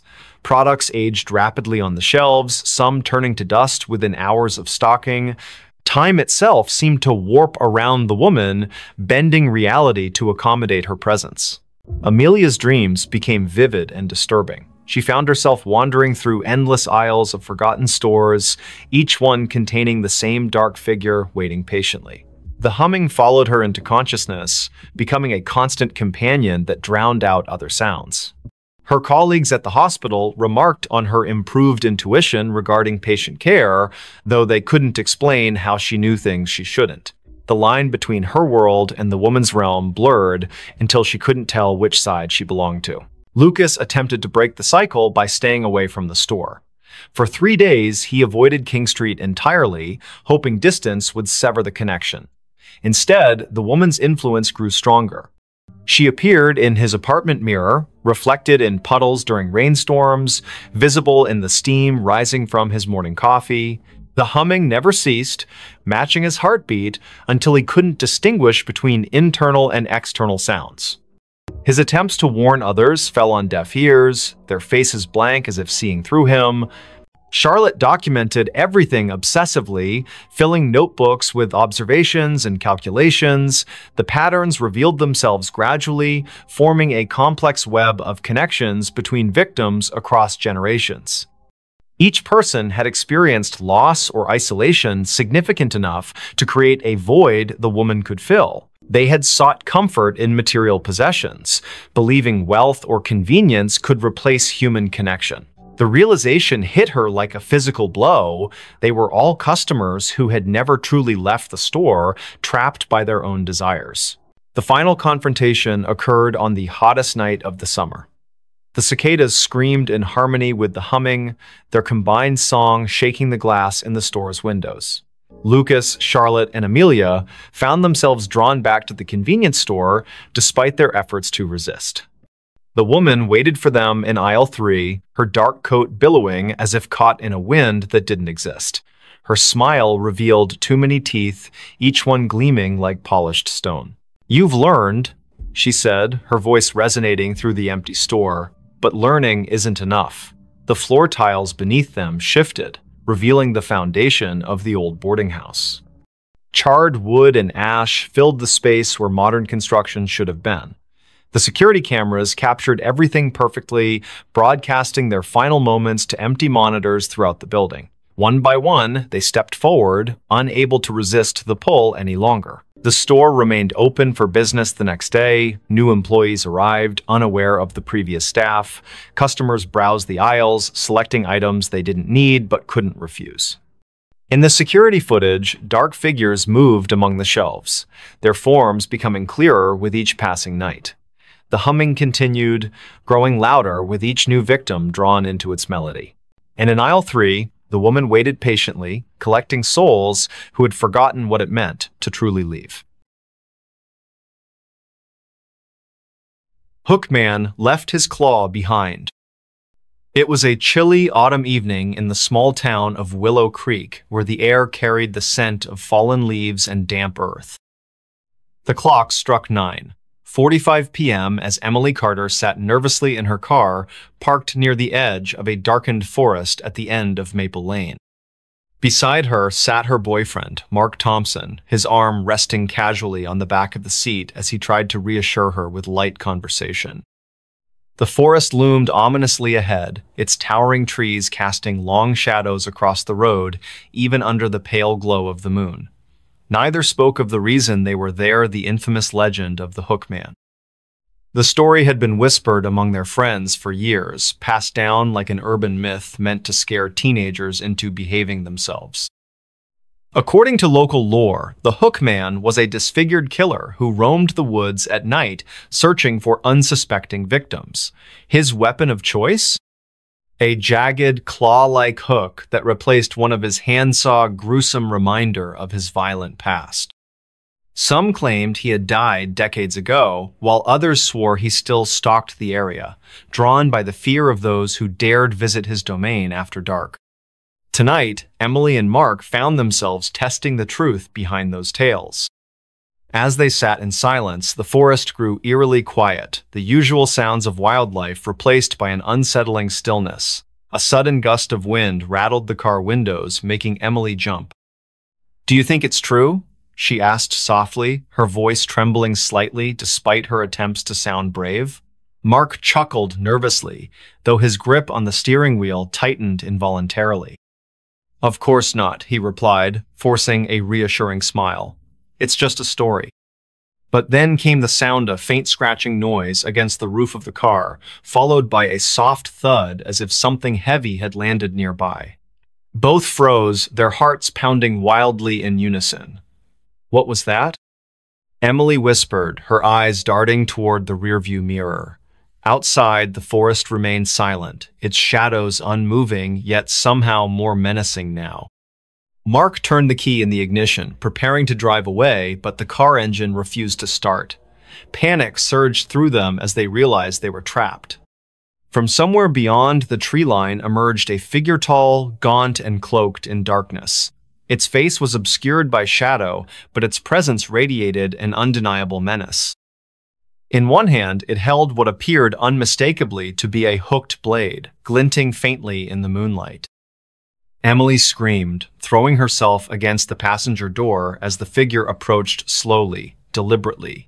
Each step echoed through the night, amplifying their terror until it felt almost unbearable. "Stay calm," Mark urged, though his own voice betrayed his fear. He fumbled with the keys, praying the engine would cooperate, but nothing happened. The figure reached the car window now, its claw scraping lightly against the glass. Inside, Emily sobbed uncontrollably, clutching her purse tightly as if it might protect her from whatever horror awaited outside. Mark grabbed a flashlight from the glove compartment, shining it directly at the figure in hopes of driving it back. But instead of retreating, the creature tilted its head slightly, studying them with unnatural curiosity. Then, without warning, it vanished, disappearing into the shadows as quickly as it had appeared. Emily and Mark sat frozen for several moments, unsure whether to believe their eyes. Finally, the car engine roared to life and they sped away from the forest as fast as possible. Behind them, the Hookman's laughter echoed through the night, chilling them to the bone. Back at Emily's house, they collapsed onto the couch, breathing heavily as adrenaline coursed through their veins. Their relief was short-lived, however, when Emily noticed something peculiar inside her Percy single, rust-stained claw resting among her belongings. Her breath caught in her throat as sheer terror gripped her body once again. "He left it behind," she stammered, her voice barely audible over the sound of her own pulse pounding in her ears. Mark examined the object closely, his fingers trembling slightly as he touched it. It was unmistakably Riala, grotesque relic of the Hookman's existence. Yet, how had it gotten there? Neither could remember opening their bags during the encounter, nor did they recall seeing him drop anything before disappearing. The implications were terrifying. They weren't merely being watched, they were being toyed with. Over the following days, strange occurrences plagued Emily and Mark's lives. Shadows moved unnaturally in the corners of their vision, whispers filled the air even when no one else was present, and occasionally, They heard the faint scratching sound that reminded them all too vividly of that fateful night. Sleep became impossible, their minds replaying every detail of the encounter in endless loops. Desperate for answers, they consulted local historians and paranormal investigators, learning about similar cases involving the Hookman. Some claimed he acted out of vengeance, seeking retribution against those who mocked his deformity. Others believed he was bound to the forest, unable to leave its confines unless invited willingly by prey. Eventually, the strain became too much to bear. With nowhere else to turn, Emily and Mark sought refuge in separate cities, hoping distance might sever their connection to the entity haunting them. For a time, peace returned to their lives. They rebuilt routines, finding comfort in the familiarity of new surroundings. Yet, every now and then, during quiet nights when the world seemed most still, Emily swore she heard it again, that same scratching sound creeping closer, accompanied by faint giggles that sounded both childlike and menacing at the same time. Years later, neither speaks of their ordeal openly. Though grateful for their escape, they can't shake the feeling that the forest and its enigmatic inhabitant hasn't truly let go. Somewhere, deep within the woods surrounding Willow Creek, the Hookman still waits watching, waiting, ready to claim his next victim. Next story. Time didn't exist here, but I was still awake. Hello? Can anyone hear me? My name is Alex. This isn't going to make much sense at first, but I need to tell someone what happened, what's still happening. Because if you're listening to this right now, then it might already be too late. It started with a walk, just a simple hike through the woods behind my house. You know how it goes, you take a shortcut home after work, or maybe you're trying to clear your head after a long day. That's all it was supposed to be, a quiet escape from reality. But something about that forest felt different today. Wrong, almost. The air smelled stale, like it hadn't moved in years. The trees stood unnaturally still, their branches twisted into shapes that looked more like claws than growth patterns, and there were no birds.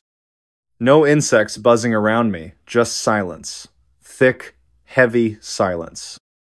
I should have turned back when I noticed the first sign, but who could have guessed?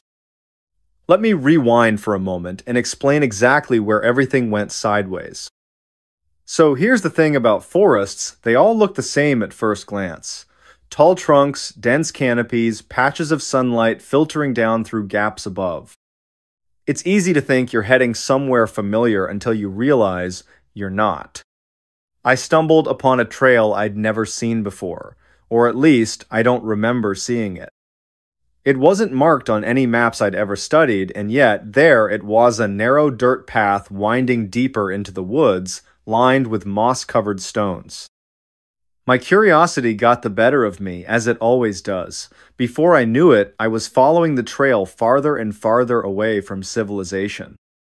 At first, nothing seemed unusual. The sun cast golden beams across the forest floor, dappling the ground with light. Birds chirped softly in the distance. Everything appeared normal, almost peaceful.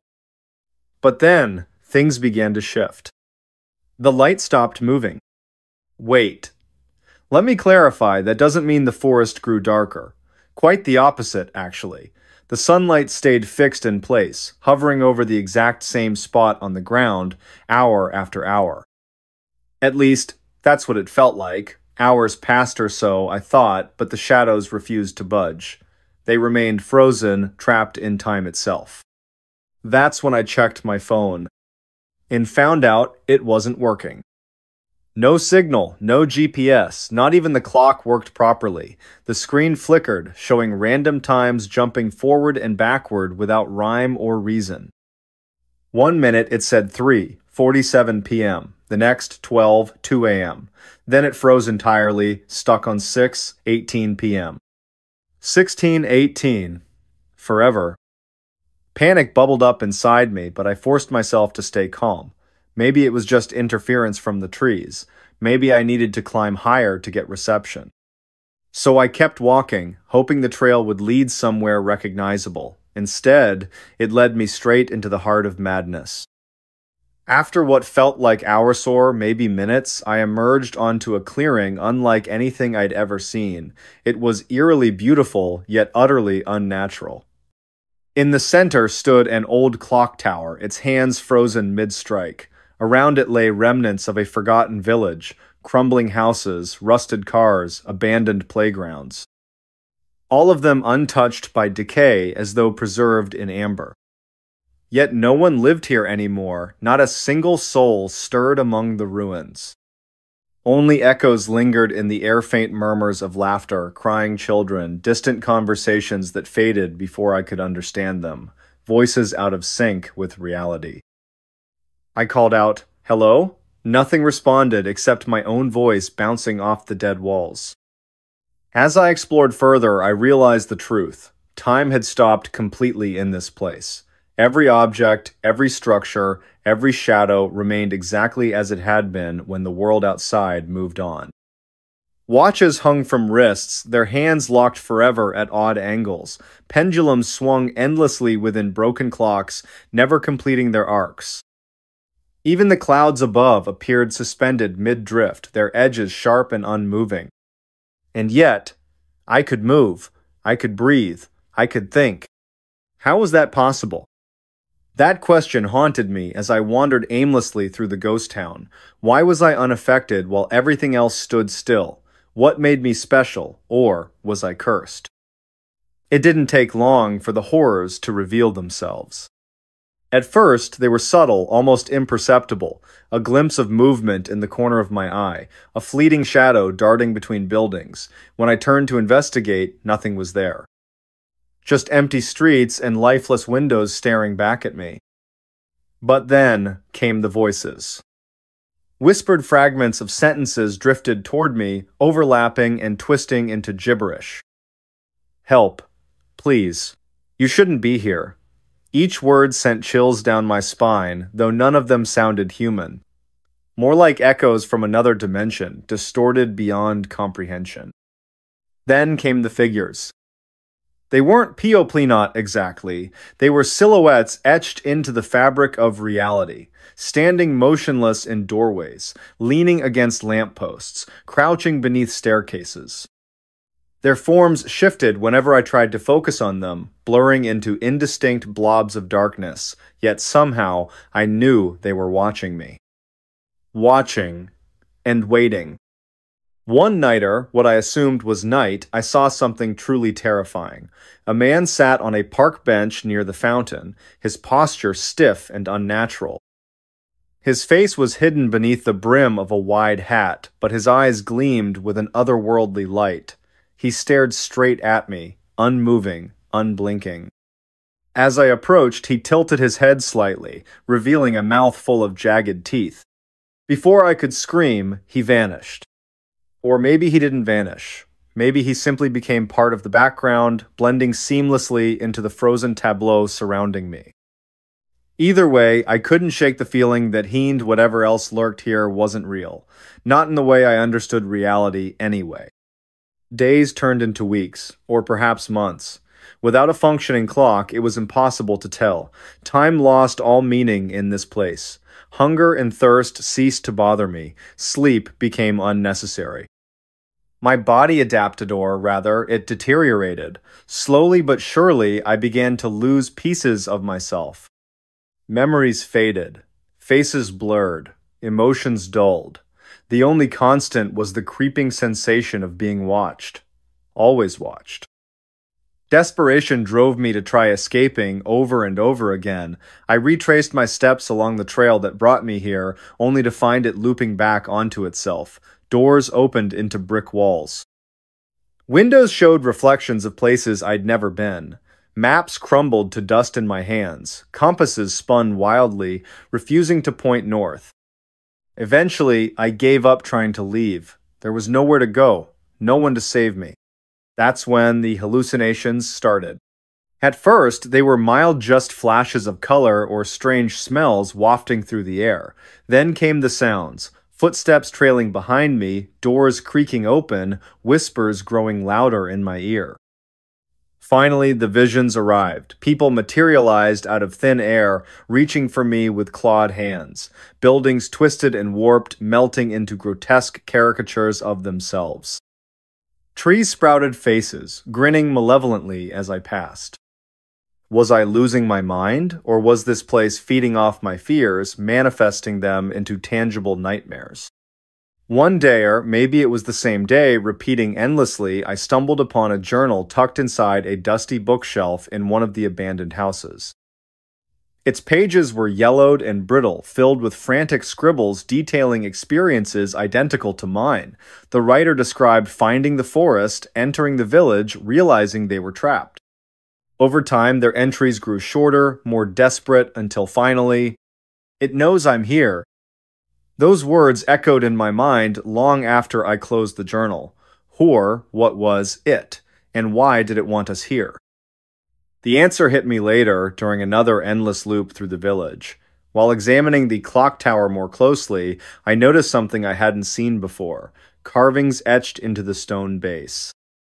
Symbols resembling ancient runes spiraled upward, forming intricate patterns that pulsed faintly with an inner glow. As I touched them, visions flooded my mind. I saw others like medicines, hundreds, maybe thousands, Saul caught in this timeless prison. Some screamed, others wept. A few smiled serenely, accepting their fate. Each vision ended the same way, a figure cloaked in shadows stepping forward, pulling the victim into darkness.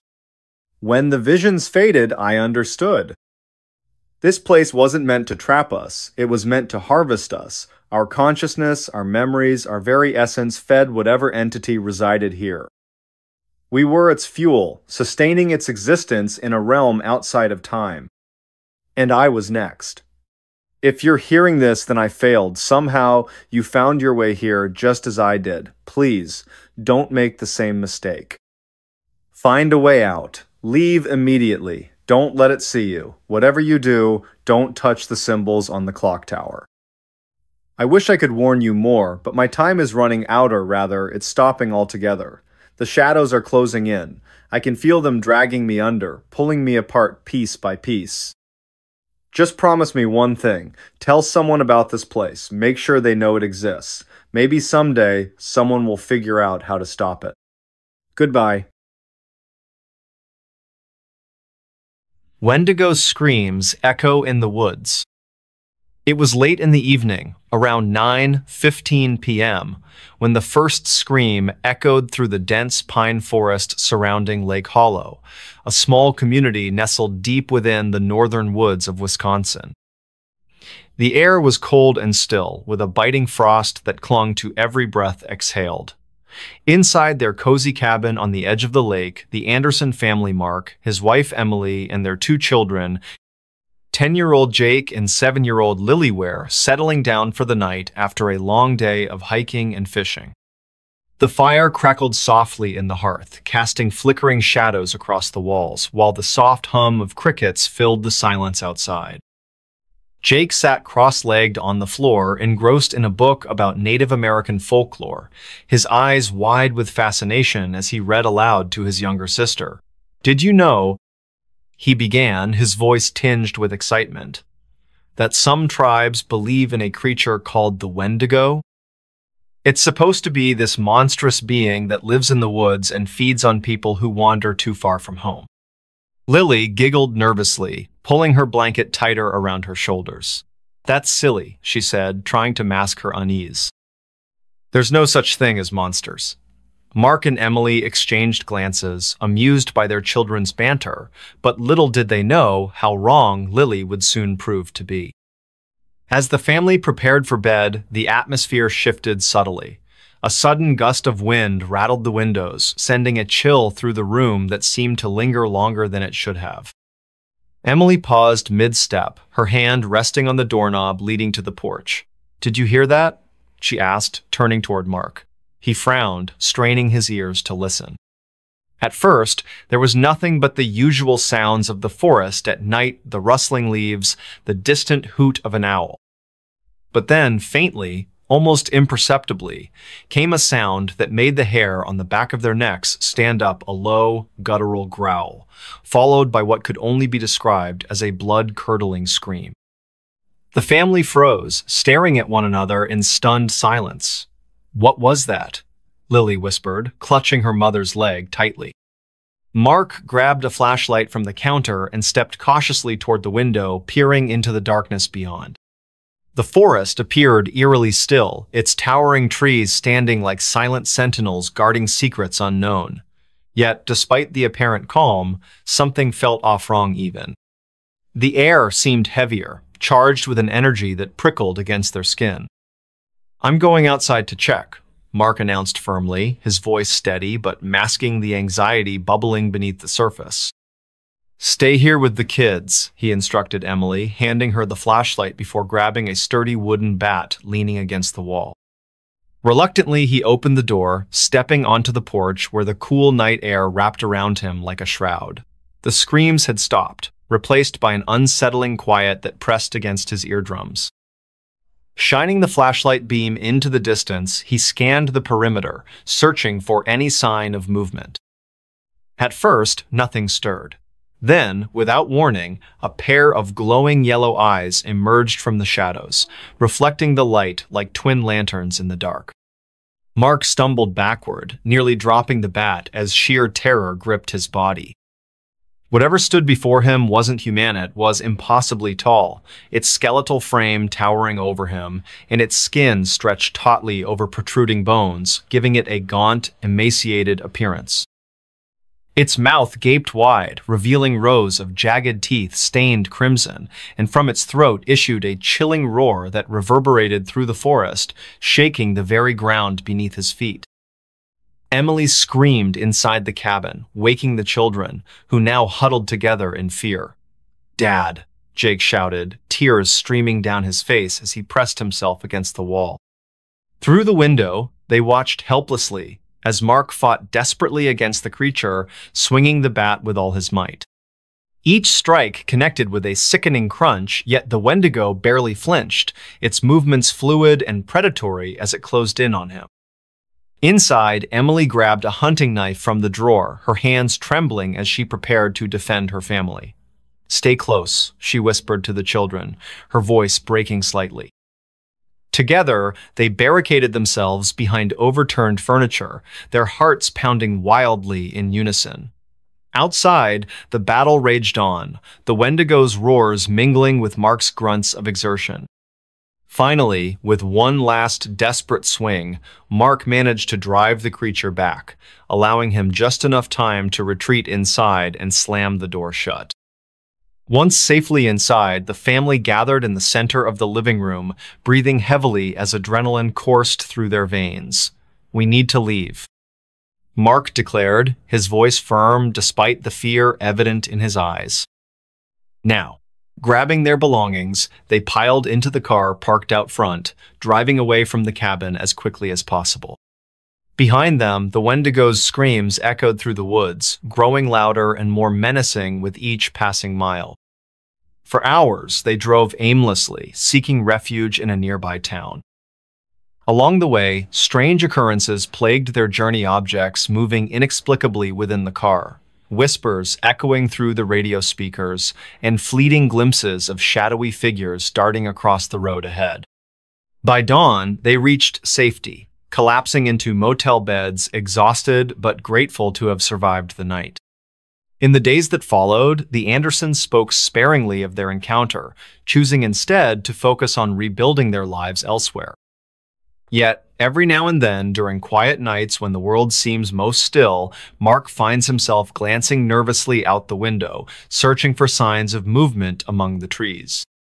And though he tells himself repeatedly that it's over, deep down, he can't help but wonder if the Wendigo is still out there, watching, waiting, stalking its next prey. Bunnyman stole a child last night. It was a quiet evening in the small town of Willow Creek, where the air carried the scent of freshly cut grass and damp earth.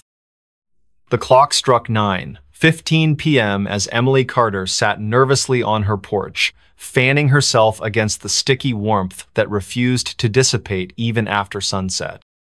Her younger brother, Jake, played nearby with his best friend, Lily, their laughter echoing through the quiet streets lined with towering oak trees. Unbeknownst to them, the tranquility of this moment would soon shatter into chaos. The Carters lived in a modest house near the edge of a dense forest, a place known locally as Bunny Man Woods. Tales of the Bunny Man, a mysterious figure said to haunt these woods, were whispered among locals, though most dismissed them as mere folklore. Emily, however, had always felt an inexplicable unease whenever she heard those stories. That night, her instincts screamed louder than ever before. As the sun dipped below the horizon, casting long shadows across the yard, Emily noticed something odd about the forest. Its usually calm surface rippled unnaturally, as if stirred by an invisible hand. A faint mist began to rise, curling lazily toward the shore like tendrils of smoke. She dismissed it at first, chalking it up to the humidity, but then came the sound, a low, guttural growl carried on the breeze, haunting and otherworldly. It sent shivers down her spine, and she instinctively called out to Jake, urging him to come inside. "Jake, time to head home," Emily shouted, her voice cutting through the twilight. The children paused their game momentarily, glancing toward the house. But instead of obeying, Jake hesitated, drawn to the edge of the forest by some unseen force. "Just one more minute," he pleaded, his eyes wide with curiosity.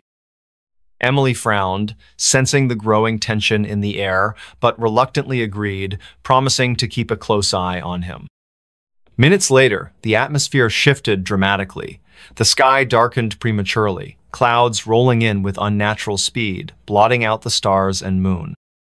A cold wind swept through the area, carrying with it the scent of salt and decay, unlike anything Emily had ever smelled before. The laughter of the children faded into silence, replaced by an oppressive stillness that pressed down on everything around them. And then, from somewhere beyond the tree line, came the sound again, this time clearer, closer, and unmistakably human. "Help me," cried a voice, high-pitched and filled with anguish, reverberating through the night. The words echoed in English, translating to "help me." Each syllable dripped with sorrow, yet beneath it lay a menace that made Emily's blood run cold. She turned sharply toward the forest, her heart pounding wildly in her chest. There, standing knee-deep in the shadows, was a figure cloaked in white, a man with long ears resembling those of a rabbit, his arms outstretched as if beckoning someone forward. "Jake!" Emily screamed, lunging toward her brother just as the child took another step closer to the edge. But it was too late. Before anyone could react, Jake slipped into the murky depths of the forest, vanishing beneath the thick canopy without so much as a splash. Panic surged through Emily as she dove in after him, fighting against the underbrush that seemed stronger than any natural force. Beneath the leaves, she saw shapes, moving sinister figures with hollow eyes and skeletal hands reaching out to drag her deeper. Somehow, Emily managed to claw her way back to the edge of the forest, gasping for air as tears streamed down her face. She searched frantically for any sign of Jake, calling his name over and over until her voice cracked from exhaustion. But there was nothing, no movement, no response, only the eerie silence broken occasionally by the distant echo of the bunny man's cries. Hours passed as searchlights scanned the forest edges and volunteers combed the woods, hoping against hope to find Jake alive. Days turned into weeks, and still no trace of the little boy emerged. The community mourned alongside the Carter family, offering condolences and sharing their own tales of encounters with the bunny man. Some claimed to have seen him wandering the forest edges at night, his ghostly form illuminated by the pale light of the moon. Others spoke of hearing his cries during storms, warning people to stay away from the woods. For Emily, the guilt became unbearable. Every night, she dreamed of that moment, the icy grip of the forest pulling her under, the skeletal hands grabbing at her ankles, and the hollow eyes staring back at her from the darkness. She began hearing things, too soft whispers in the dead of night, footsteps outside her bedroom window, and sometimes faint giggles coming from the direction of the forest. Each sound drove her further into despair, convincing her that the bunny man wasn't done tormenting her family. Months later, when winter settled over Willow Creek, bringing with it biting winds and frost-covered branches, Emily decided she couldn't live with the uncertainty anymore. Armed with a flashlight and a determination born of desperation, she ventured to the forest edge late one night, determined to confront whatever entity had taken her brother. As she stood there, trembling in the cold, she finally saw him clearly, the man with rabbit ears, his face twisted into a grotesque mask of grief and rage. "Why did you take him?" Emily demanded, her voice shaking but resolute. The figure tilted its head slightly, studying her with eyes that burned like embers. Then, without warning, it lunged forward, its translucent fingers brushing against Emily's cheek before retreating into the mist. In that instant, Emily understood the spirit hadn't acted out of malice. It had mistaken Jake for one of its own lost children, drawn by the innocence and vulnerability all children share. Though the revelation brought some measure of closure, it did little to ease the pain of losing her brother. Emily continued to visit the forest edge, leaving offerings of flowers and candles in hopes of appeasing the restless soul that haunted its woods. Over time, the sightings of the bunny man diminished, as if the spirit had found peace or, perhaps, simply moved on to another place where unsuspecting victims wandered too close to the edge. Even now, years later, Emily carries the memory of that night with her wherever she goes. Every now and then, during quiet nights when the world seems most still, she hears the faintest whisper of a child's laugh or feels the chill of unseen breath against her neck. And though she tells herself repeatedly that it's over, deep down, she can't help but wonder if the bunny man is still out there watching, waiting, searching for his next child to claim. Mothman warned us before disaster. It was a crisp autumn evening in Point Pleasant, West Virginia, where the air carried a chill that hinted at the approaching winter. The clock read 7:45 p.m., and the sky above was painted with hues of orange and purple as the sun dipped below the horizon. In the small town nestled along the Ohio River, life moved at a leisurely pace, but tonight would be different for the Carter family: Michael, his wife Emily, and their teenage son Jake. Little did they know, an encounter with something extraordinary was about to change their lives forever. The Carter family had gathered in their living room after dinner, settling in for a quiet evening together. Michael sat on the couch reading a newspaper while Emily worked on a knitting project nearby. Jake, engrossed in a video game, occasionally paused to comment on the news stories his father shared aloud. The atmosphere was calm, almost serene, until a sudden gust of wind rattled the windows, startling them all. "What was that?" Emily asked, glancing toward the window. She rose from her seat and approached it cautiously, peering outside into the gathering darkness. Beyond the yard stretched a dense forest, its towering trees swaying gently in the breeze. At first glance, nothing seemed amiss. But then, out of the corner of her eye, she caught a flash of something large and winged soaring silently through the trees. Her breath hitched and she turned back to her family, her voice trembling slightly. "Did you see that?" Michael set down his newspaper, curiosity piqued. He joined Emily at the window, squinting into the distance. For a moment, there was nothing but the rustling leaves and chirping crickets. Then, without warning, the creature reappeared, a massive figure with wings spanning at least 10 feet, its glowing red eyes piercing through the shadows like twin beacons. It hovered briefly before disappearing into the depths of the forest, leaving behind an unsettling silence. Jake dropped his controller, rushing over to join his parents at the window. "What was that thing?" he whispered, his voice filled with awe and fear. Michael shook his head, unable to offer an explanation. None of them had ever seen anything like it before. As they stood there trying to process what they'd witnessed, a strange sensation settled over Thema feeling of being watched, as though unseen eyes lingered just beyond the tree line. Later that night, as the family prepared for bed, the memory of the winged creature continued to haunt them. Unable to shake the unease, Michael decided to do some research. He retrieved an old encyclopedia from the bookshelf and flipped through the pages, searching for any mention of similar sightings. To his surprise, he discovered references to a legendary entity known as the Mothmanna mysterious creature said to have appeared in Point Pleasant during the late 1960s, coinciding with a series of bizarre events culminating in a tragic disaster. The parallels between those accounts and their own experience were uncanny. The next morning, the Carters discussed their findings over breakfast. They agreed that the Mothman's reappearance couldn't be ignored. It felt like a warning, a sign of impending danger. Determined to uncover more information, they visited the local library where they met Mr. Jenkins, an elderly librarian who had lived in Point Pleasant for decades. His eyes widened when they mentioned the Mothman, and he nodded knowingly. "Ah, yes," he said solemnly. Many people dismissed it as mere folklore back then, but those who paid attention knew better. The Mothman always appears before tragedy strikes. His words sent shivers down their spines, but they pressed him for details. Mr. Jenkins recounted stories of other sightings of people describing the same glowing red eyes, the same silent flight, and the same ominous presence. He also spoke of the Silver Bridge collapse in 1967, which claimed the lives of 46 people, occurring shortly after the last reported sighting of the Mothman.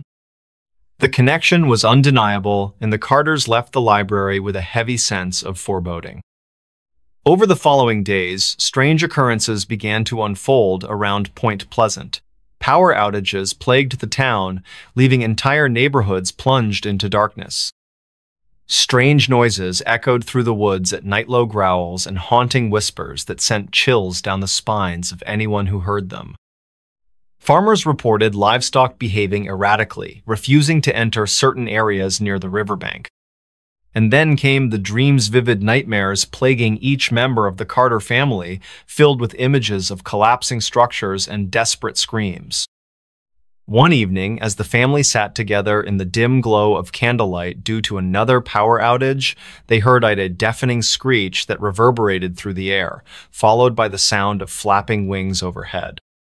They rushed to the window, hearts pounding wildly, and saw the Mothman once again, this time perched atop a nearby telephone pole.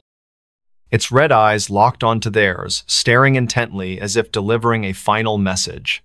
Without speaking, they understood the gravity of the situation. That night, the Carters made a decision. Packing only essentials, they left Point Pleasant, seeking refuge in a neighboring town.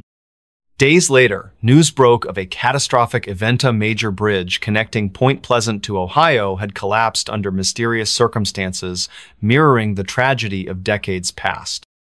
Scores of people lost their lives, and the town was left reeling in shock and grief. Though grateful for their escape, the Carters couldn't help but wonder about the Mothman's true nature.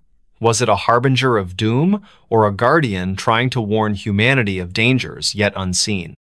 Whatever the case, one thing was certain: their lives had been forever altered by the encounter. Even now, years later, whenever they hear the distant cry of birds or catch glimpses of shadows moving in the twilight, they pause and remember the glowing red eyes that saved them from disaster.